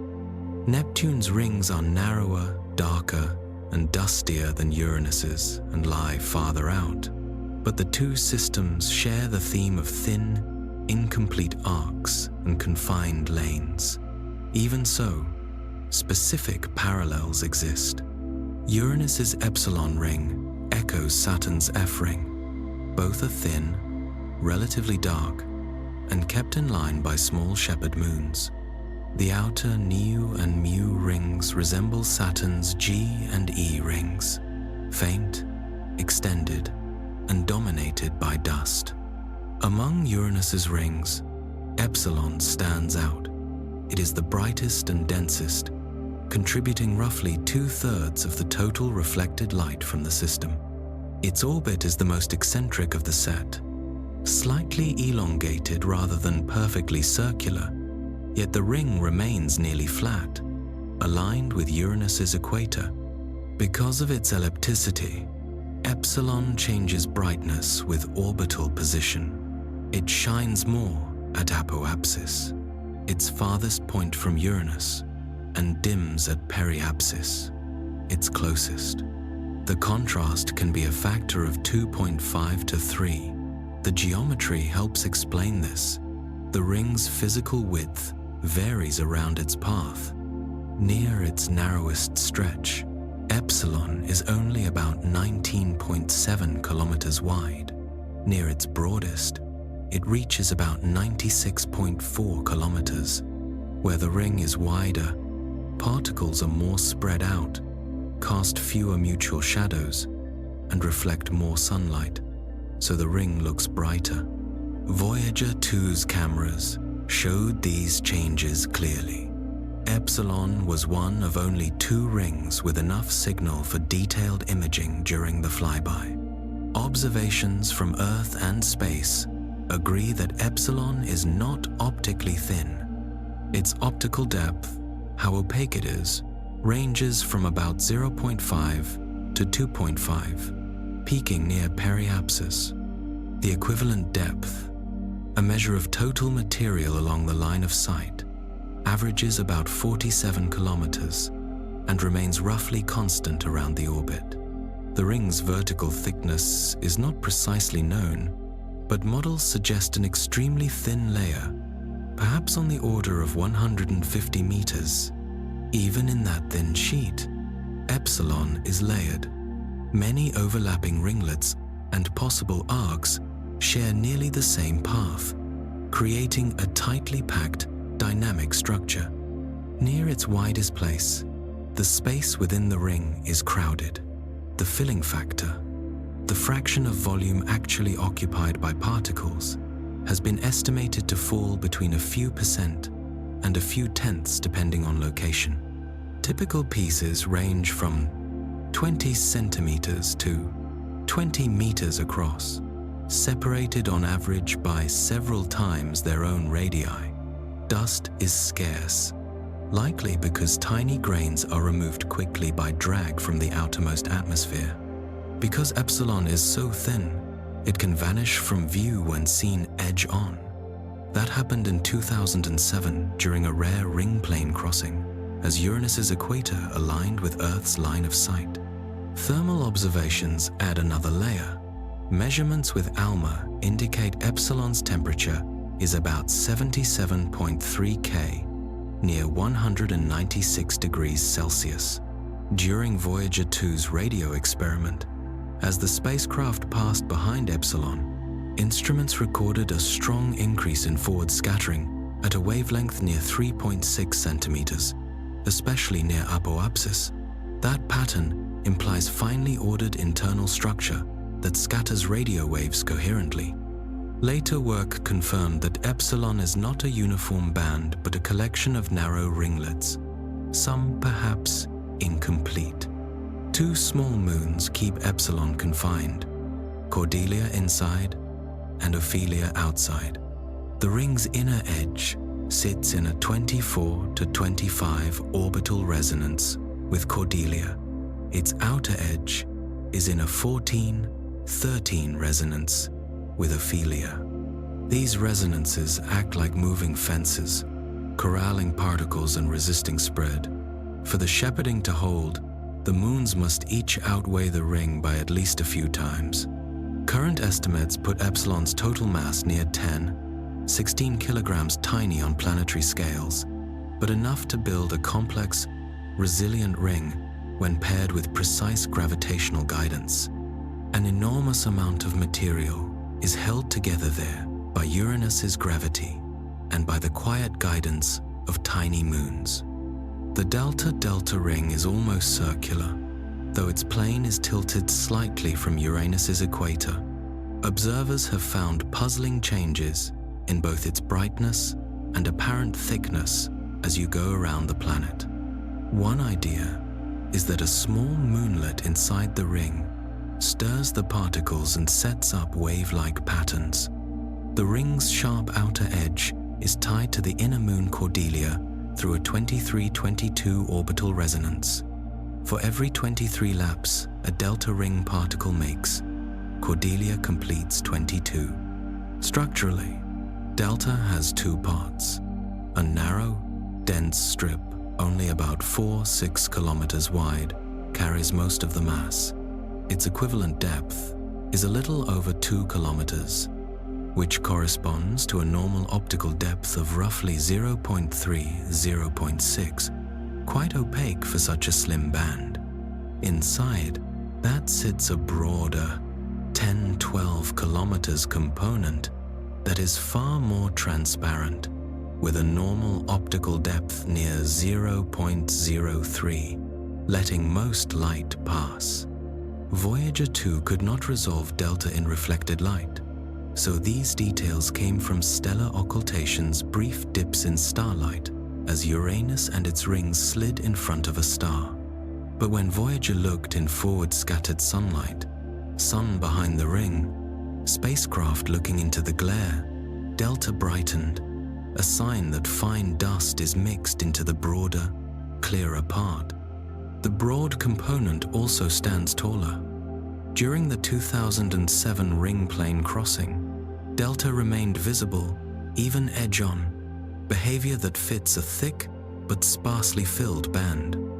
The gamma-gamma ring is the opposite in feel, narrow, dense, slightly oval, and almost exactly in Uranus's equatorial plane. It is only about 3.55 kilometers wide, but has an equivalent depth around 33 kilometers. Its normal optical depth ranges from about 0.7 to 0.9. In 2007, when the rings turned edge-on to Earth, gamma vanished from view, evidence that it is very thin and holds almost no dust, a trait it shares with the bright epsilon ring. Its width and brightness also vary with orbital longitude. A likely piece of the puzzle is a 6:5 resonance between its inner edge and the shepherd moon Ophelia, which may help keep the band tight. The Eta ring is nearly circular and lies flat in the equatorial plane. Like delta, it has a two-part structure. At its center is a narrow, dense core, roughly 2 kilometers wide, with an equivalent depth near 0.4 kilometers, giving a normal optical depth around 0.16–0.25. Outside that is a much wider, 40 kilometers component that is much more transparent, with a normal optical depth near 0.02. Voyager 2 imaged Eta clearly. In forward scattered light it flared bright, again pointing to fine dust, especially in the broader part. The wide component rises higher than the core, and during the 2007 crossing, Eta became the second brightest feature in the whole system, confirming that it is geometrically thick but lightly filled. Eta also sits close to a 3:2 Lindblad resonance with the moon Cressida. That interaction impresses a gentle 3-lobed wave on the ring, 3 highs and 3 lows that march around the planet in step with the moon. After epsilon, the brightest rings are Alpha and Beta Beta. Both show steady changes in width and brightness along their orbits. They are widest and brightest, about 30 degrees past apoapsis, their farthest point, and narrowest and faintest, about 30 degrees past periapsis, their closest. Each has a slight eccentricity and a small tilt. Alpha spans roughly 5–10 kilometers, Beta about 6–11 kilometers. Their equivalent depths and optical depths signal dense bands. Alpha has an equivalent depth near 3.25 kilometers, with a normal optical depth around 0.3–0.7. Beta's equivalent depth is close to 2.1 kilometers, with optical depth around 0.2 and 0.35. In 2007, both disappeared at edge-on angles, implying extreme thinness and very little dust. Again, much like epsilon, that same observing season revealed a faint, wide, dusty band just outside Beta, something Voyager had hinted at during its flyby. Mass estimates put each of Alpha and Beta near to 5 × 10 to the power of 15 kilograms, about half the mass of Epsilon. Closer to the planet are rings simply named 6, 5, and 4, the innermost and faintest of the narrow bands. They are more inclined and more elongated than most others, except Epsilon, with inclinations of about 0.06 degrees, 0.05 degrees, and 0.03 degrees, enough that Voyager 2 saw them lifted 46 kilometers above the equatorial plane in images. They are also the narrowest. Ring 6 is to 1.52 kilometers wide. Ring 5 is to 2.5 kilometers. Ring 4 is to 4.5 kilometers. Equivalent depths are about 0.4, 0.9, and 0.7 kilometers, giving normal optical depths from to 0.16 to 0.48. None were seen in 2007 at edge-on geometry, likely because they are extremely thin and dust-poor. All of these features show how complex simple bands can be. Each ring reflects a balance among gravity, collisions, and time edges pinned by resonances with moons, ripples stirred by hidden moonlets, and brightness set by how dust scatters sunlight through the far reach of Uranus's space. The Lambda-Lambda ring is one of the system's most delicate structures. Voyager 2 found it in 1986, one of 2 new rings discovered during that pass. Lambda lies just inside the bright Epsilon ring, between Epsilon and the inner shepherd Cordelia. Cordelia helps clear a thin, dark lane just inside Lambda, sweeping away stray material and maintaining a clean boundary. In backscattered light, sun behind the observer, Lambda looks razor-thin, about 1-2 kilometers wide. Its equivalent depth, measured at 2.2 micrometers, is small, roughly 0.1, 0.2 kilometers. Unusually, Lambda's apparent opacity changes with wavelength. In ultraviolet, its equivalent depth can reach to 0.36 kilometers. That is why Voyager detected it first in UV stellar occultations. Only in 1996 did observers announce an infrared detection at 2.2 micrometers, confirming that Lambda is a distinct, variable feature. Illumination geometry transforms Lambda's appearance. In forward scattered light during Voyager's flyby, Lambda became the single brightest structure in the entire system, outshining Epsilon. That surge, along with its wavelength-dependent behavior, points to a dominance of very fine dust grains, only a few micrometers across. Such grains scatter light efficiently at low angles. The normal optical depth of this dust is tiny, between about 10, -4 and 10, -3, so the ring is nearly transparent when viewed face-on. Keck observations during the 2007 ring plane crossing confirmed the pattern. Lambda again ranked among the brightest features, consistent with dust-rich composition. Voyager images also showed that Lambda's brightness varies around the ring in a repeating wave-like pattern, something like a standing wave that circles the planet. The cause is still not known. That same 1986 encounter revealed a broader, ghostly sheet of material, even closer to Uranus, inside the innermost named rings. Voyager gave it the temporary tag 1986 U2R. Its normal optical depth was at most to 10, -3 barely there. and early on, it seemed visible in only one frame.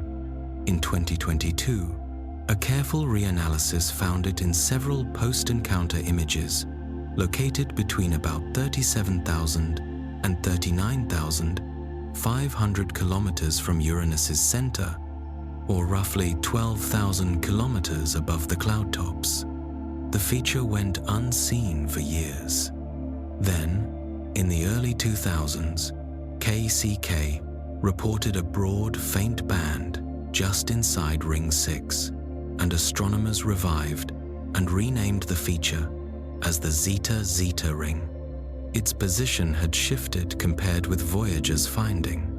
In 2003, 2004, Zeta was placed between 37,850 and 41,350 kilometers from the center. Even more intriguing, KCK images showed a faint extension reaching inward toward the planet, fading as it approached the upper atmosphere. That inner material ran to at least 32,600 kilometers and perhaps as close as 27,000 kilometers above the clouds. These inward stretches are now called Zetac and Zetac. Zeta drew attention again in 2007, with the sun shining through the system at a very shallow angle. Zeta became the single brightest feature in Uranus's rings, brighter than all others combined. Its equivalent depth was about 1 kilometer and about 1.5 kilometers for the inward extension, while the normal optical depth was still low, near 0.01, 0.001. The band stood tall, extending some 800 to 900 kilometers above the equatorial plane. Some differences between the 1,986 and 2000's views are probably geometric. Voyager saw Zeta mostly in side-scattered light, while KECK and 2007 data were in backscattered light. But real changes are also likely. Dust in such rings is constantly created and destroyed by collisions, sputtering, and radiation, so its distribution can shift over decades. Beyond Lambda and Zeta, Uranus carries several other extremely faint dust bands that encircle the planet. These ribbons are so thin that they hardly register in occultations. Their normal optical depths are negligible, but in forward scattered light they glow, and Voyager 2's images revealed them as luminous threads. Bands show up between Lambda and Delta, between Eta and Beta, and between Alpha and Ring 4. Keck saw the same bands in 2000 and 2004, and they reappeared in backscattered light during the 2007 crossing. Their brightness and exact positions differed from Voyager's results, a sign that the dusty environment is evolving under gentle gravity tugs, radiation pressure, and constant peppering by micrometeoroids.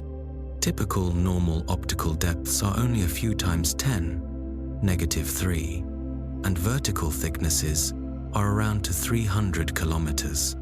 The grain sizes follow a power law distribution with an index near 2.5, plus or minus 0.5, many more tiny particles than big ones. All of this sits within an even more diffuse sheet, a wide veil of dust that seems to bathe the entire inner ring system. This halo is so faint that its normal optical depth stays below to 10, -3. It stretches from the Lambda region inward toward the planet and has a vertical thickness around to 140 kilometers, an almost invisible glow that sensitive detectors can still tease out. These patterns, first glimpsed by Voyager 2 and later refined by large ground-based telescopes like Keck, show that Uranus's rings are lively, not static. Fine dust comes and goes. Hidden arcs wax and wane. Brightness, thickness, and edge sharpness change with light angle and with subtle gravitational pushes, the system answers to sunlight, to the planet's magnetosphere, to tiny impacts, and to the quiet pull of small moons. Between 2003 and 2005, the Hubble Space Telescope added a major chapter by spotting two outer rings that no one had seen before. These became known as the Outer System and were later named Mu, Mu, and Nu, Nu. Mu lies roughly twice as far from Uranus as the bright Epsilon ring. Both outer rings are very different from the inner family. Instead of thin, sharply bounded lanes, Mu and Nu are wide, faint sheets. Mu spans about 17,000 kilometers in radial width. Nu covers roughly 3,800 kilometers. Their normal optical depths are so small that they reflect very little light. When their brightness is graphed around the orbit, it often forms a triangular profile rather than a flat-topped curve, a shape that separates them from the sharp-edged inner rings. The brightest point of Mu sits almost directly along the path of a tiny moon named Mab. The best explanation is simple and elegant. Micrometeoroid impacts strike Mab, knock dust off its surface, and that material spreads along its orbit, forming the ring. The Nu ring sits between the orbits of the moons Portia and Rosalind, yet no moon is known inside the ring itself.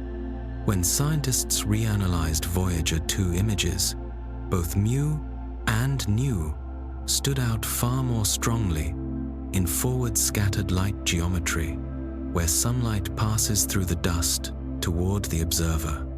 That signature points to large amounts of very fine micrometer scale grains. The brightness pattern recalls Saturn's faint outer rings, especially the G and E rings. Saturn's E ring, for example, is supplied by dust from its icy moon Enceladus. By analogy, Mu likely draws material from the tiny Uranian moon Mab, whose surface is constantly peppered by micrometeoroids that knock off dust and ice. Follow-up observations added color clues. Using near-infrared light around 2.2 micrometers, the Keck Observatory detected the Niu ring, but not Mu. That suggests Mu reflects more blue light and is dominated by even smaller, sub-micrometer grains, likely water ice rich and very bright at short wavelengths. Niu, by contrast, appears slightly redder, hinting at larger grains or darker, less icy material mixed in. A long-standing question is how Uranus's narrow rings keep their sharp edges. Left alone, ring particles would slowly spread out. Calculations show the rings would disperse in roughly 1 million years short compared with Uranus's age, unless something confines them. The leading idea is the Shepherd Moon model, first proposed by Peter Goldreich and Scott Tremaine. In this picture, small moons near a ring's borders act like guides. One moon tugs particles inward, a partner nudges them outward. Together, they corral the ring. As they do this work, the moons exchange angular momentum with the ring and drift slightly over time. The model is proven for Epsilon, two tiny moons, Cordelia inside and Ophelia outside, keep that bright ring narrow. Cordelia also shepherds the outer edge of Delta Delta, while Ophelia plays the same role for Gamma. Beyond those cases, searchers have not found shepherds larger than about 10 kilometers near most other rings, so some confinements remain unexplained. Using the current positions of Cordelia and Ophelia, researchers have even estimated Epsilon's age, finding it cannot be older than about 600 million years. If the rings are young, they must be replenished. The most likely source is repeated collisions among small moons and larger ring bodies. Impacts break them into fragments. fragments strike again and again, a collisional cascade that grinds material down to dust. Over Uranus's 4.5 billion year history, several moon-sized objects may have been shattered, seeding the present rings. Much of the debris was lost to Uranus or to space, but some pieces settled into resonant lanes where gravity is calm and shepherds can hold them. Today, tiny moonlets, perhaps only a few to 10 kilometers across, may still hide within the rings, helping maintain their shapes. Dust is even more transient. Micrometer grains last only hundreds to a few thousand years before radiation, drag, or impacts remove them. Their steady glow in forward scattered light means new dust must be created continually by ongoing micro-collisions and sputtering.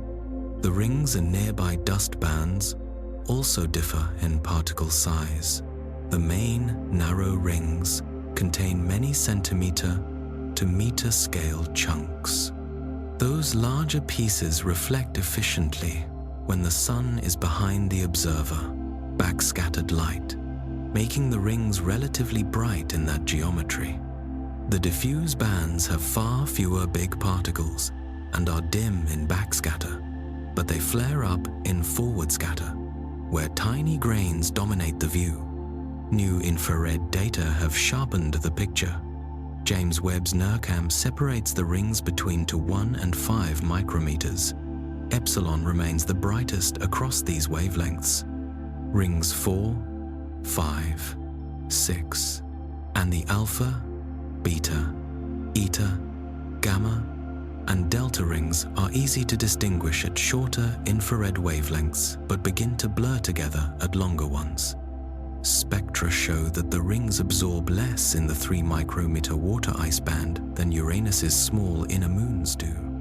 That could mean the ring particles carry less surface ice, or that they are larger and less reflective.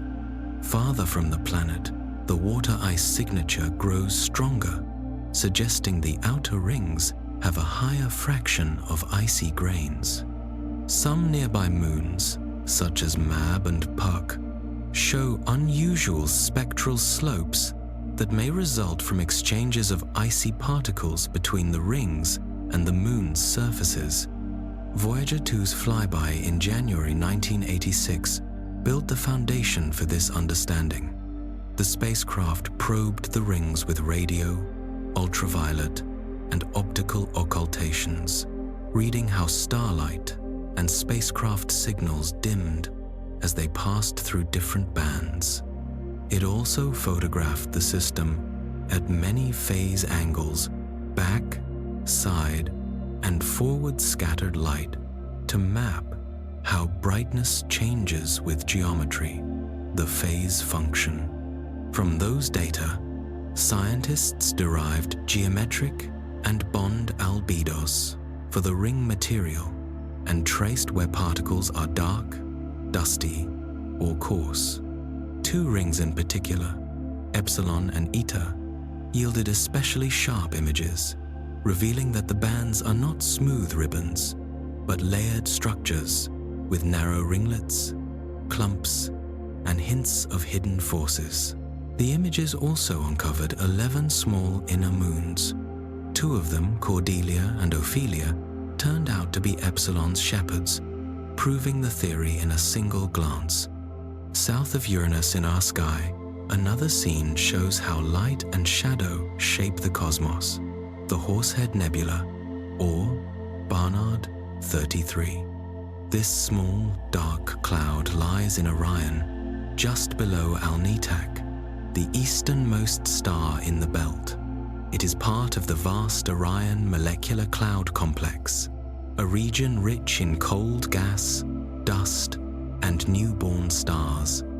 The Horsehead sits within the larger dark lane, catalogued as LDN 1630, against the glowing backdrop of IC 434.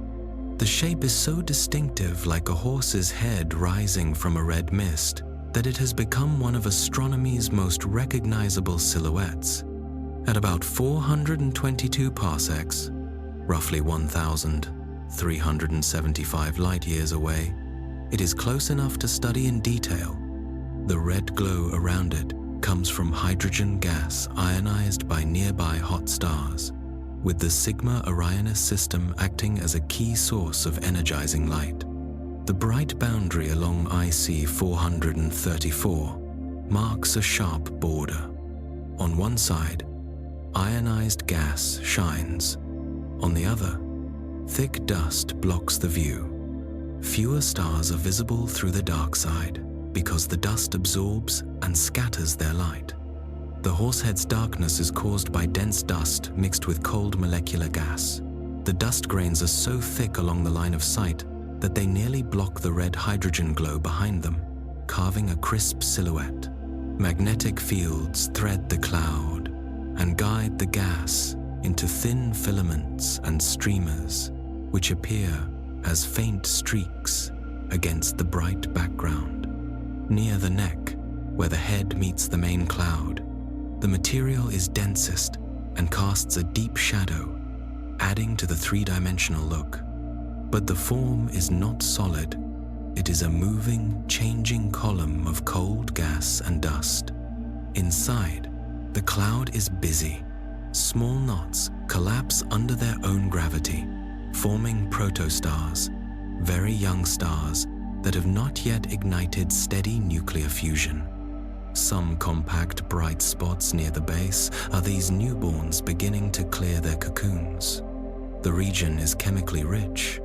Astronomers have detected complex molecules containing carbon, oxygen, and nitrogen building blocks of organic chemistry. Dust that blocks visible light emits in the infrared, so telescopes like Hubble and the James Webb Space Telescope can see through parts of the cloud to expose its inner structure, narrow threads, swirls, and clumps where gravity is actively gathering matter. The Horsehead is linked to a set of well-known neighbors in Orion, including the Flame Nebula and the Great Orion Nebula, M42. Together, they form one of the Milky Way's best-studied star-forming complexes. The contrast of bright, ionized gas, dark dust, and hot young stars makes the area visually striking and scientifically rich. The nebula's discovery goes back to 1888, when Williamina Fleming found the dark shape on a photographic plate at Harvard College Observatory. Edward Emerson Barnard later catalogued it as Barnard 33, noting its size and position on the glowing strip of IC 434, south of Alnitak Zeta Orionis. Photographs suggest stillness, but the region is dynamic. Ultraviolet radiation from nearby massive stars heats, ionizes, and drives off gas from the cloud's surface. Stellar winds push on the dust. Over time, these forces erode the Horse's head. The same light that outlines the shape also eats away at it, revealing embedded stars and thinning the columns. In the long run, over millions of years, the familiar outline will fade. What remains will be the young stars that formed inside, moving out into Orion and carrying with them the trace of the dark cradle that once hid them. The Sombrero Galaxy, catalogued as Messier 104 or NGC 4594, sits on the border of Virgo and Corvus, roughly 9 to 12 megaparsecs away, about 29 to 32 million light-years from the Milky Way. Astronomers call it peculiar because it blends traits of spirals and ellipticals. Seen almost edge-on, a brilliant central bulge rises above a thin disk, wrapped by a sharp, dark dust lane, giving the silhouette of a wide-brimmed hat.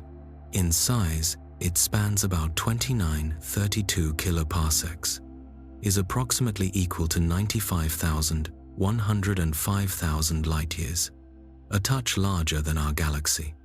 It lies along the Virgo 2 cloud, a chain of galaxies extending from the southern edge of the Virgo supercluster, though its exact group membership is still debated. Early optical work suggested a modest halo, encouraging a simple spiral classification. Later, Spitzer infrared imaging revealed a far more extended, massive halo. That discovery pushed the galaxy toward a hybrid picture, a big, smooth, elliptical-like envelope housing a luminous bulge and a thin, dust-rich disk where star formation occurs. With an apparent magnitude near +8, it is accessible in small telescopes and may be the brightest galaxy within to 10 mpc of us. The observing story stretches back to the 11th of May 1781, when Pierre Méchain first noted the object. He described it to Jérôme de Lalande, and Charles Messier mentioned it in his notes, though it was formally added to the Messier catalogue only in 1921, after Camille Flammarion connected Messier's entry to NGC 4594. In 1784, William Herschel independently observed the same object and remarked on a dark stratum crossing the bright disk, the dust lane that defines the sombrero's look. The dust lane is not a random smear, but a nearly symmetric ring encircling the inner galaxy. Cold atomic hydrogen and fine dust concentrate there. Much of the cold molecular gas probably does as well. Infrared spectroscopy shows that most current star formation occurs in this ring, which acts as a slow, steady stellar nursery. Closer in, the nucleus is classified as a liner, low ionization nuclear emission line region. Liner emission can arise from young stars or from a weakly accreting black hole. In the sombrero, infrared data show little or no star formation at the very center, while stellar motions point to a supermassive black hole. The balance of evidence favors a low luminosity active galactic nucleus as the source of the weak ionization. In the 1990 seconds, John Commandy and collaborators used the Canada-France-Hawaii telescope and Hubble to measure stellar velocities in the core. The speeds were too high to be explained without a compact, massive object. The inferred central mass was about 1 billion suns, among the most massive black holes known in the nearby universe, and the closest example of a billion solar mass black hole to Earth. The nucleus also emits steady radio and X-ray synchrotron radiation from fast electrons spiraling in magnetic fields. Unlike many active nuclei, the radio flux varies only modestly, by 10–20% over time. In 2006, two groups reported strong emission near 850 micrometers, terahertz range, from the core that did not fit warm dust, standard synchrotron, hot plasma, or molecular lines. The source of this component remains uncertain. The sombrero is unusually rich in old, dense globular clusters, spherical swarms of thousands to millions of stars. Estimates range from 1,200 to 2,000 clusters, far more than in most spiral galaxies. The number of clusters per unit galaxy light is high and correlates with the big central bulge, echoing a general trend. Larger bulges host more globulars. Their projected density roughly follows the bulge light profile outside the very center. Distance has been pinned down by several methods. Planetary nebula luminosity comparisons give about 29 million light-years, is approximately equal to 8,890 kpc. Width is approximately equal to 2 million light-years uncertainty.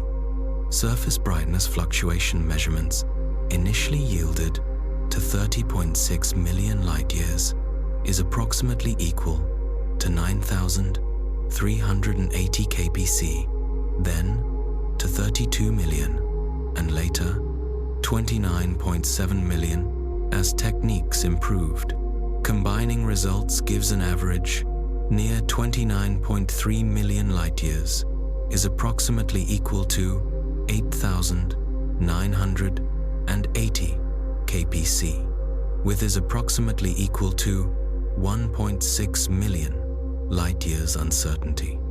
In 2016, Hubble's tip of the red giant branch method, using the calibrated peak brightness of old cool giants, found to 9.55 mpc with tight error bars, among the most precise determinations to date.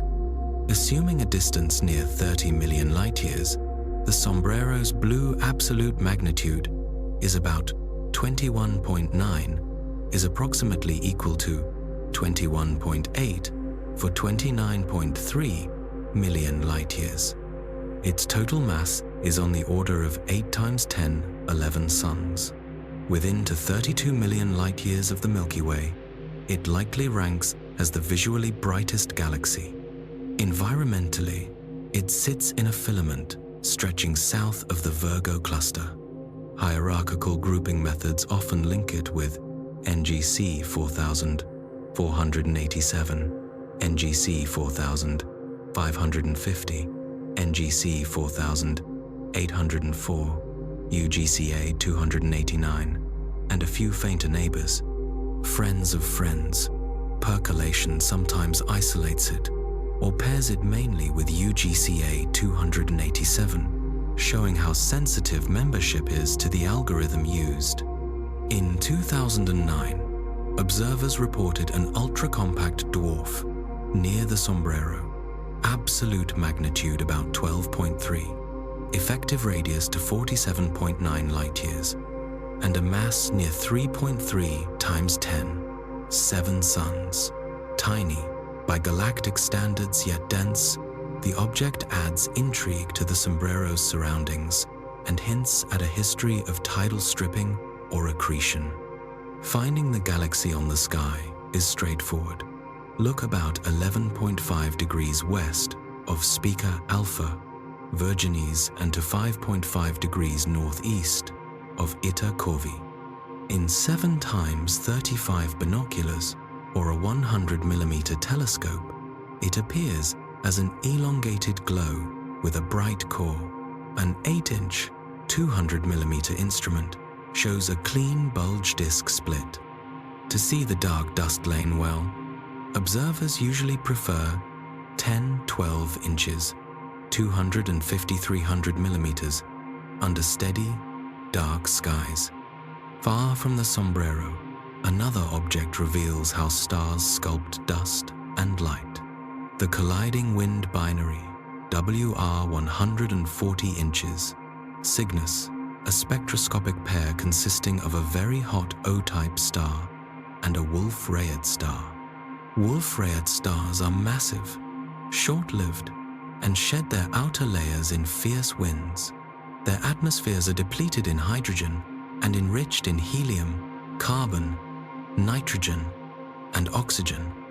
In WR 140, the O star is actually the more massive and luminous component, but the Wolf-Rayet dominates the spectrum.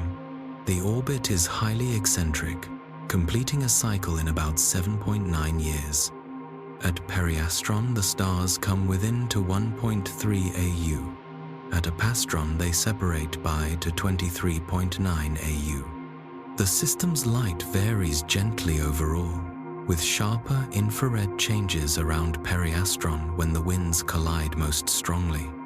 In July 2022, the James Webb Space Telescope's mid-infrared instrument imaged WR 140 inches. Stunning detail, a set of bright, concentric dust shells expanding outward. These shells arise when the colliding winds compress carbon-rich gas, allowing dust to condense. The dust absorbs ultraviolet starlight and re-emits it at to 1000 K in the infrared. Wolf-Rayet outflows produce broad emission lines via this reprocessed radiation, unlike the absorption line spectra of ordinary stars. Although WR 140 has long been cited as the brightest northern Wolf-Rayet.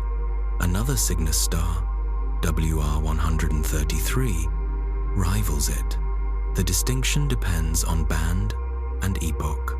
From Earth, mid-infrared images in 1999 2001 Keck resolved 1 or 2 shells.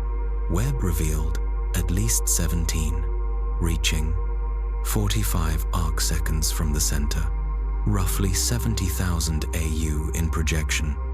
The brightest knot, dubbed C1, shows mid-IR features associated with polycyclic aromatic hydrocarbons, stable carbon molecules common in interstellar dust. This confirms that the ejected material is carbon-rich and hydrogen-poor.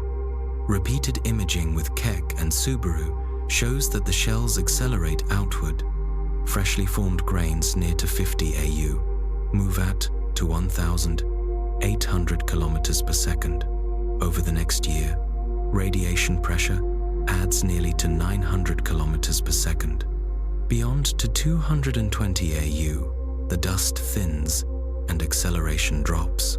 Dust temperature and size vary with wavelength. Mid-IR detects cooler, larger grains, T to 500 K, sizes to 30-50 nanometers. Near IR traces very hot, tiny grains to 1000 K, sizes to 1 nanometer, that may form in violent grain-grain collisions or through radiative torque disruption, where strong radiation fields spin larger grains until they fragment. The regularity of WR140's shells has prompted deeper questions. Some patterns undoubtedly reflect orbital geometry. Dust production peaks at periastron as the winds crash together.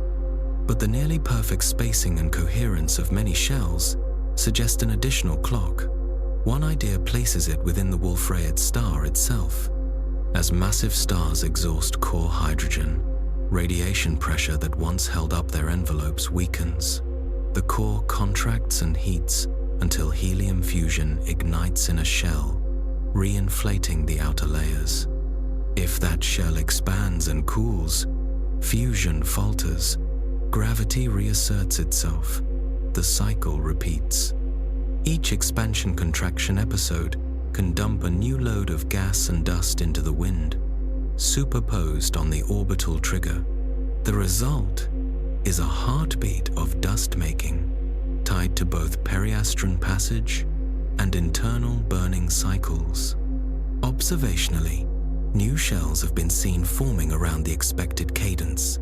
Events in 1985, 1993, 2001, and 2009 match the to 7.9-year orbit. The measured separation between shells is about 1.4 trillion kilometers. If our Sun ejected such shells, one would expand well past the Oort cloud nearly 5% of the way to Alpha Centauri before the next was launched. Wolf-Rayet surfaces can reach to 210,000 K, flooding their surroundings with ultraviolet light, strong enough to illuminate 20 or more layers for modern instruments. Webb's images show shell intervals so uniform that they appear to track the system's rhythm over many decades. WR140's geometry also shapes the dust. As the star's orbit, the colliding wind shock front wraps into a spiral, molding the condensate into arcs and rings that drift outward. In WR140, those features are unusually coherent and symmetric compared with many Wolf-Rayet binaries, hinting that the wind and magnetic fields are stable and that the Wolf-Rayet's internal engine may modulate the flow. The shells reveal themselves across bands. Mid-IR highlights cooler, thicker layers. Near-IR marks the hottest, freshest grains, and careful timing shows the acceleration under radiation pressure. Together, these data provide a rare, living record of how massive stars shed material and seed space with carbon-rich dust. Back in the Sombrero Galaxy, a different kind of dust story plays out. A cold ring in a giant, smooth halo, where gravity and rotation dictate the lanes of gas, and where a billion solar mass black hole glows faintly at the core. Its many globular clusters trace a deep potential well. Its distance has been nailed by multiple stellar yardsticks, and its edge-on disk makes the hat-brim silhouette that draws observers back each clear night. In Cygnus, WR140 shows those raw materials being made in real time. One system maps the grand structure of a mature galaxy. The other exposes the small, hot furnace that supplies the grains from which future planets and people can eventually form. Far beyond the crowded spiral arms of the Milky Way, out where our galaxy thins into darkness, the James Webb Space Telescope has turned its mirrors toward the extreme outer galaxy. This region sits more than 58,000 light-years from the galactic center. The starlight there is faint, the gas is thin, and heavy elements are scarce. Instead of the strong pressures and fierce radiation found nearer the center, the outskirts are quiet and cold. For astronomers, that calm is valuable. It lets them study how stars form when the raw materials are simple, more like the early universe, when galaxies were just getting started.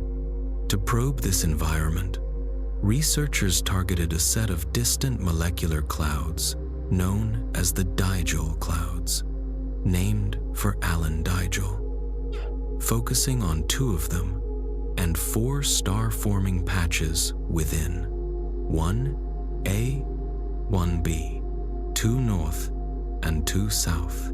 Webb used its near-infrared camera and mid-infrared instrument, MIRI, to cut through the dust and reveal young stars embedded in the gas. Past observatories could barely see these clouds as faint smudges. Webb resolved them into rich fields of structure: knots, filaments, jets, and clusters, each feature tied to the physics of birth in a low metal, low pressure setting. Cloud 2 South, often shortened to Cloud 2S, became a centerpiece. Webb's images show a compact cluster of very young stars, only a few million years old stellar infants compared to our 4.6 billion year old Sunday. Many still wear dusty, rotating disks that feed them. As material falls inward, magnetic fields channel part of it into fast polar streams, producing narrow jets that shoot away from the stars. In infrared light, these jets glow as beacons. They mark the locations of still-forming stars and give clues to accretion rates, magnetic strength, and how angular momentum is shed. With Webb's resolution, shocks where jets strike surrounding gas appear as knots and faint arcs, letting scientists trace the energy flow from each young source into its environment. Near the main cluster sits a smaller subcluster. Earlier hints of it existed in low-resolution data. Webb confirmed it clearly. Its stars look even younger, suggesting star formation here unfolds in steps. One burst forms a core cluster. Its radiation and winds then compress nearby gas and help trigger the next burst. In a fragile, distant cloud, even modest changes, an expanding shell, a passing shock, or the combined light of a few massive stars can tip a region toward collapse or dispersal. Seeing both a core cluster and a subcluster supports a picture of star formation that spreads across a cloud in waves, rather than turning on everywhere at once.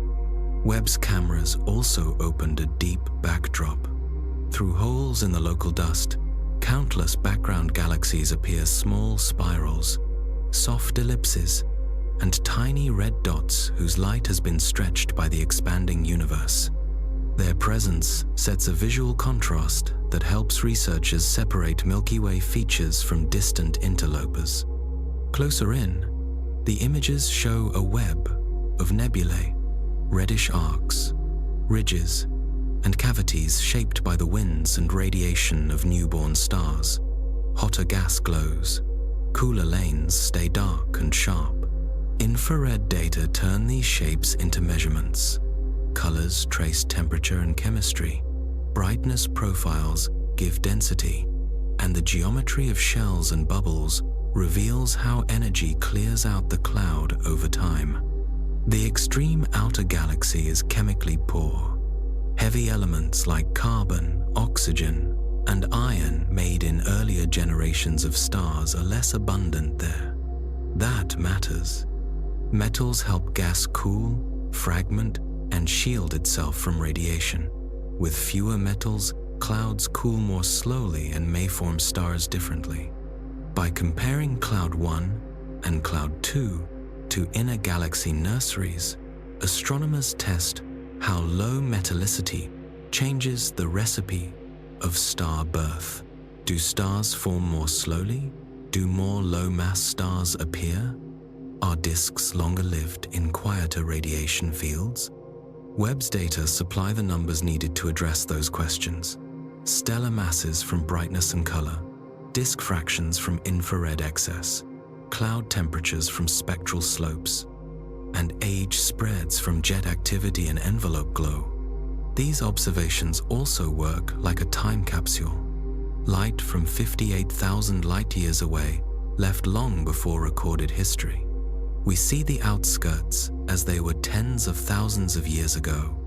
Yet the process is on display: gravity pulling clumps together, disks feeding protostars, jets carving channels, radiation sculpting ridges are the same ones that built our sun and planets in a different corner of the Milky Way.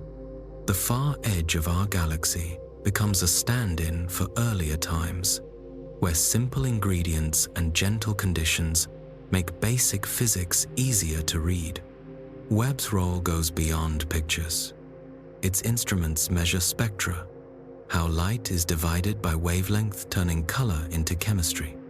With those spectra, scientists estimate how much water, carbon monoxide, carbon dioxide, and simple organics lie in the cold envelopes and disks.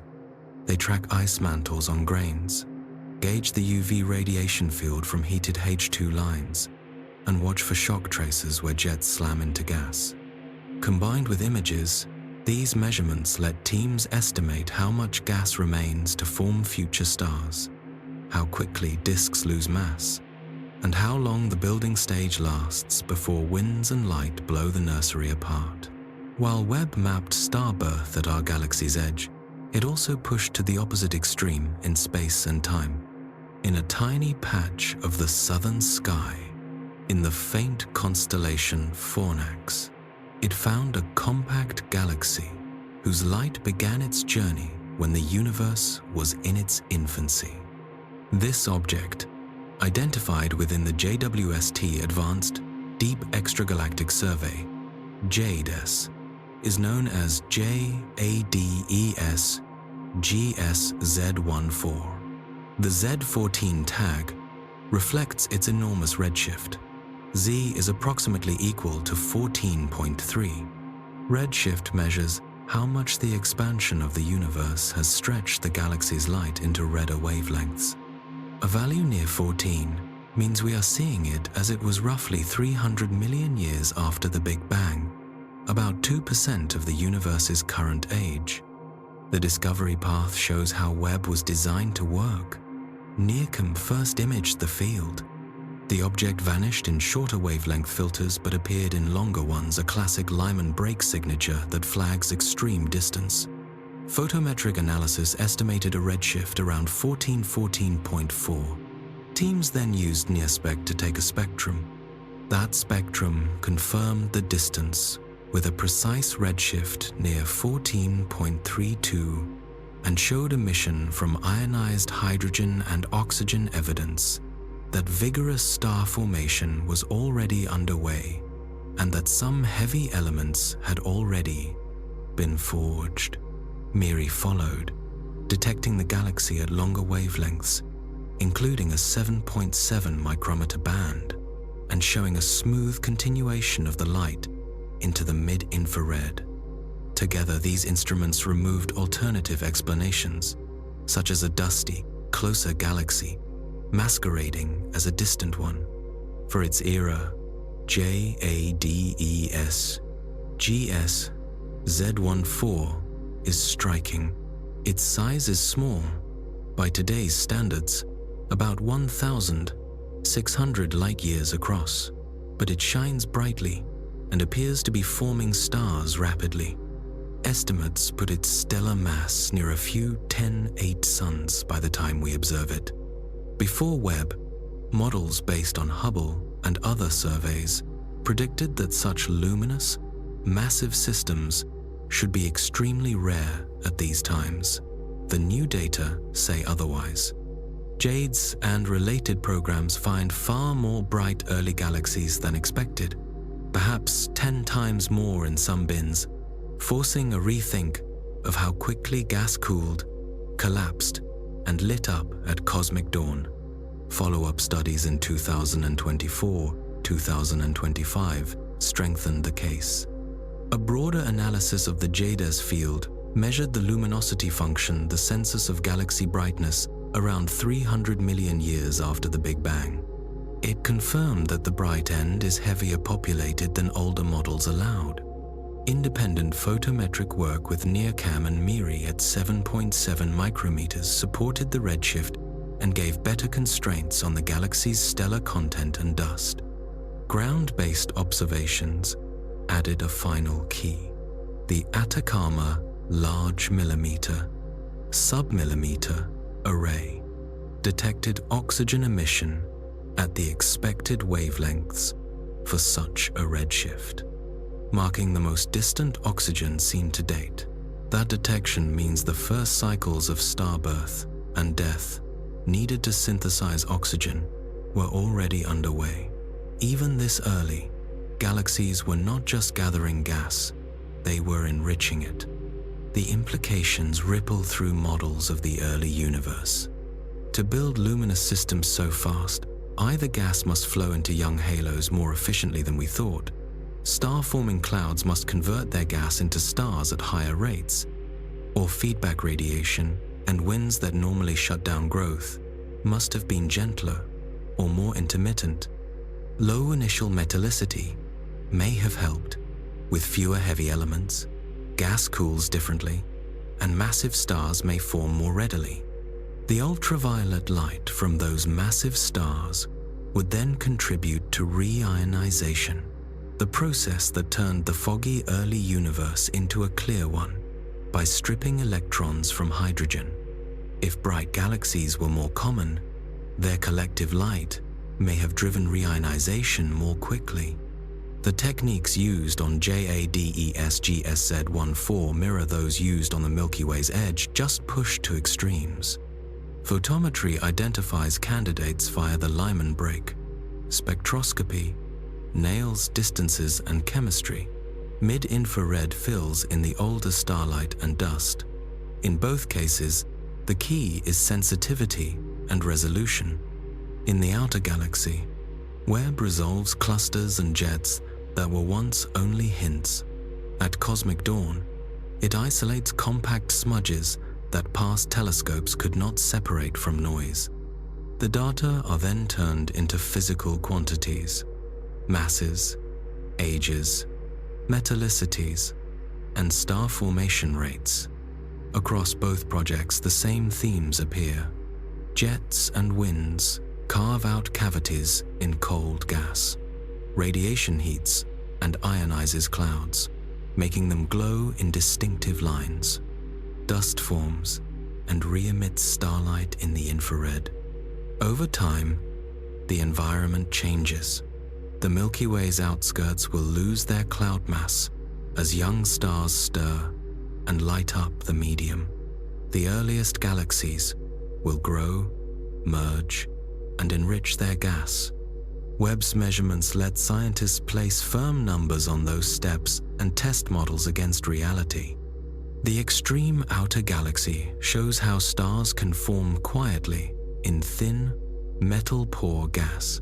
JADES GSZ14 shows that galaxies could already be bright and active just a few 100 million years after the Big Bang. Taken together, they outline a continuous story, from simple gas collapsing into the first stars to galaxies building up their stellar mass, to spiral disks like our own assembling at larger scales. The same physical processes appear under very different conditions, and Webb's instruments are tuned to watch them work. Detecting oxygen at such a distance is powerful evidence of fast chemical growth. Oxygen is not primordial. It is forged in stars and returned to space by winds and supernovae. Seeing it in JADES GSZ14 only to 300 million years after the Big Bang means at least one full cycle of star birth and death had already occurred. Likely, several. Heavy elements had begun to seed the gas, and the galaxy's light carries those fingerprints across cosmic time. ALMA's measurement pinned the distance with exceptional precision. The O3 line gave a redshift, Z equals 14.1793, with an uncertainty of order 7 times 10 to the power of -4, less than 1 part in 20,000. That places the system squarely in the era of cosmic dawn, when the first stars and galaxies lit up the hydrogen fog left from the Big Bang. 2 independent teams in 2025, led by Sarnani and by Xiao S. Xiao in some listings, reported spectra consistent with the same value. Their results matched earlier JWST signs of carbonate Z is approximately equal to 14.178 from NIRSPEC and MIRI. Oxygen and carbon measured by different instruments using independent methods converged on the same distance. With the redshift anchored, astronomers could turn to the physical picture. Across JWST and ALMA data, JADES GSZ14 appears compact, luminous, and crowded with young stars. Its starlight ionizes surrounding hydrogen and oxygen. Its UV output heats and sculpts the local gas. Photometry and spectra indicate a stellar mass of a few 100 million suns already assembled, with star formation proceeding at a high rate for such an early time. That implies an early start. The first stars, massive, hot, and short-lived, must have formed soon after the first dark matter halos collapsed. Those population 3 and early population 2 stars would have exploded within a few million years, enriching the gas with carbon, oxygen, and nitrogen. Fresh clouds, now slightly metal-bearing, would cool more efficiently and fragment, feeding the next generation. Within to 100–200 million years, a feedback loop of collapse, ignition, and enrichment could build a bright, oxygen-emitting galaxy. This rapid buildup challenges older expectations. Before JWST, models based on Hubble's counts predicted that such luminous sources at Z14 would be rare. The JADES surveys and follow-up work show that the bright end of the early galaxy population is heavier than anticipated. Either gas flows into small halos were more efficient, star formation efficiencies were higher, feedback less suppressive, or some combination of these. Low initial metallicity may have favored the formation of very massive stars, boosting UV output and the pace of enrichment. Those same massive stars would contribute strongly to cosmic reionization by flooding space with ionizing photons. The multi-instrument view is central. NIRCam provided the Lyman break selection flagging the source as a strong candidate. NearSpec delivered the redshift anchoring spectral lines and line ratios that trace the ionized gas. NIRI extended the spectral energy distribution to longer wavelengths, constraining older starlight and warm dust. ALMA, from the ground, detected far infrared oxygen at the frequency shifted by cosmic expansion, confirming both distance and chemical makeup. Together, these pieces form a coherent profile, a small, dense galaxy forming stars quickly, already chemically active, and shining through an epoch when most of the universe was still dark. The numbers sharpen the picture. A size near 1,600 light-years, a stellar mass on the order of 5 × 10 to the power of 8 m, strong hydrogen and oxygen emission, and line widths consistent with a compact, turbulent system. The oxygen detection locks the timeline. Massive stars had to live and die fast to supply it. The close agreement between carbon and oxygen redshifts and the tiny formal uncertainties show that the object is not a misidentified near galaxy hidden by dust. It is genuinely from the first few percent of cosmic history. Ongoing work aims to map more lines and refine metallicity. Ratios like O3, H beta, and the presence or absence of O2 help estimate oxygen abundance. Line widths and profiles trace outflows and the depth of the gravitational well. Deep imaging will test for clumpiness, signs of multiple star-forming knots inside the small body, and for any faint envelope that might hint at merging subunits.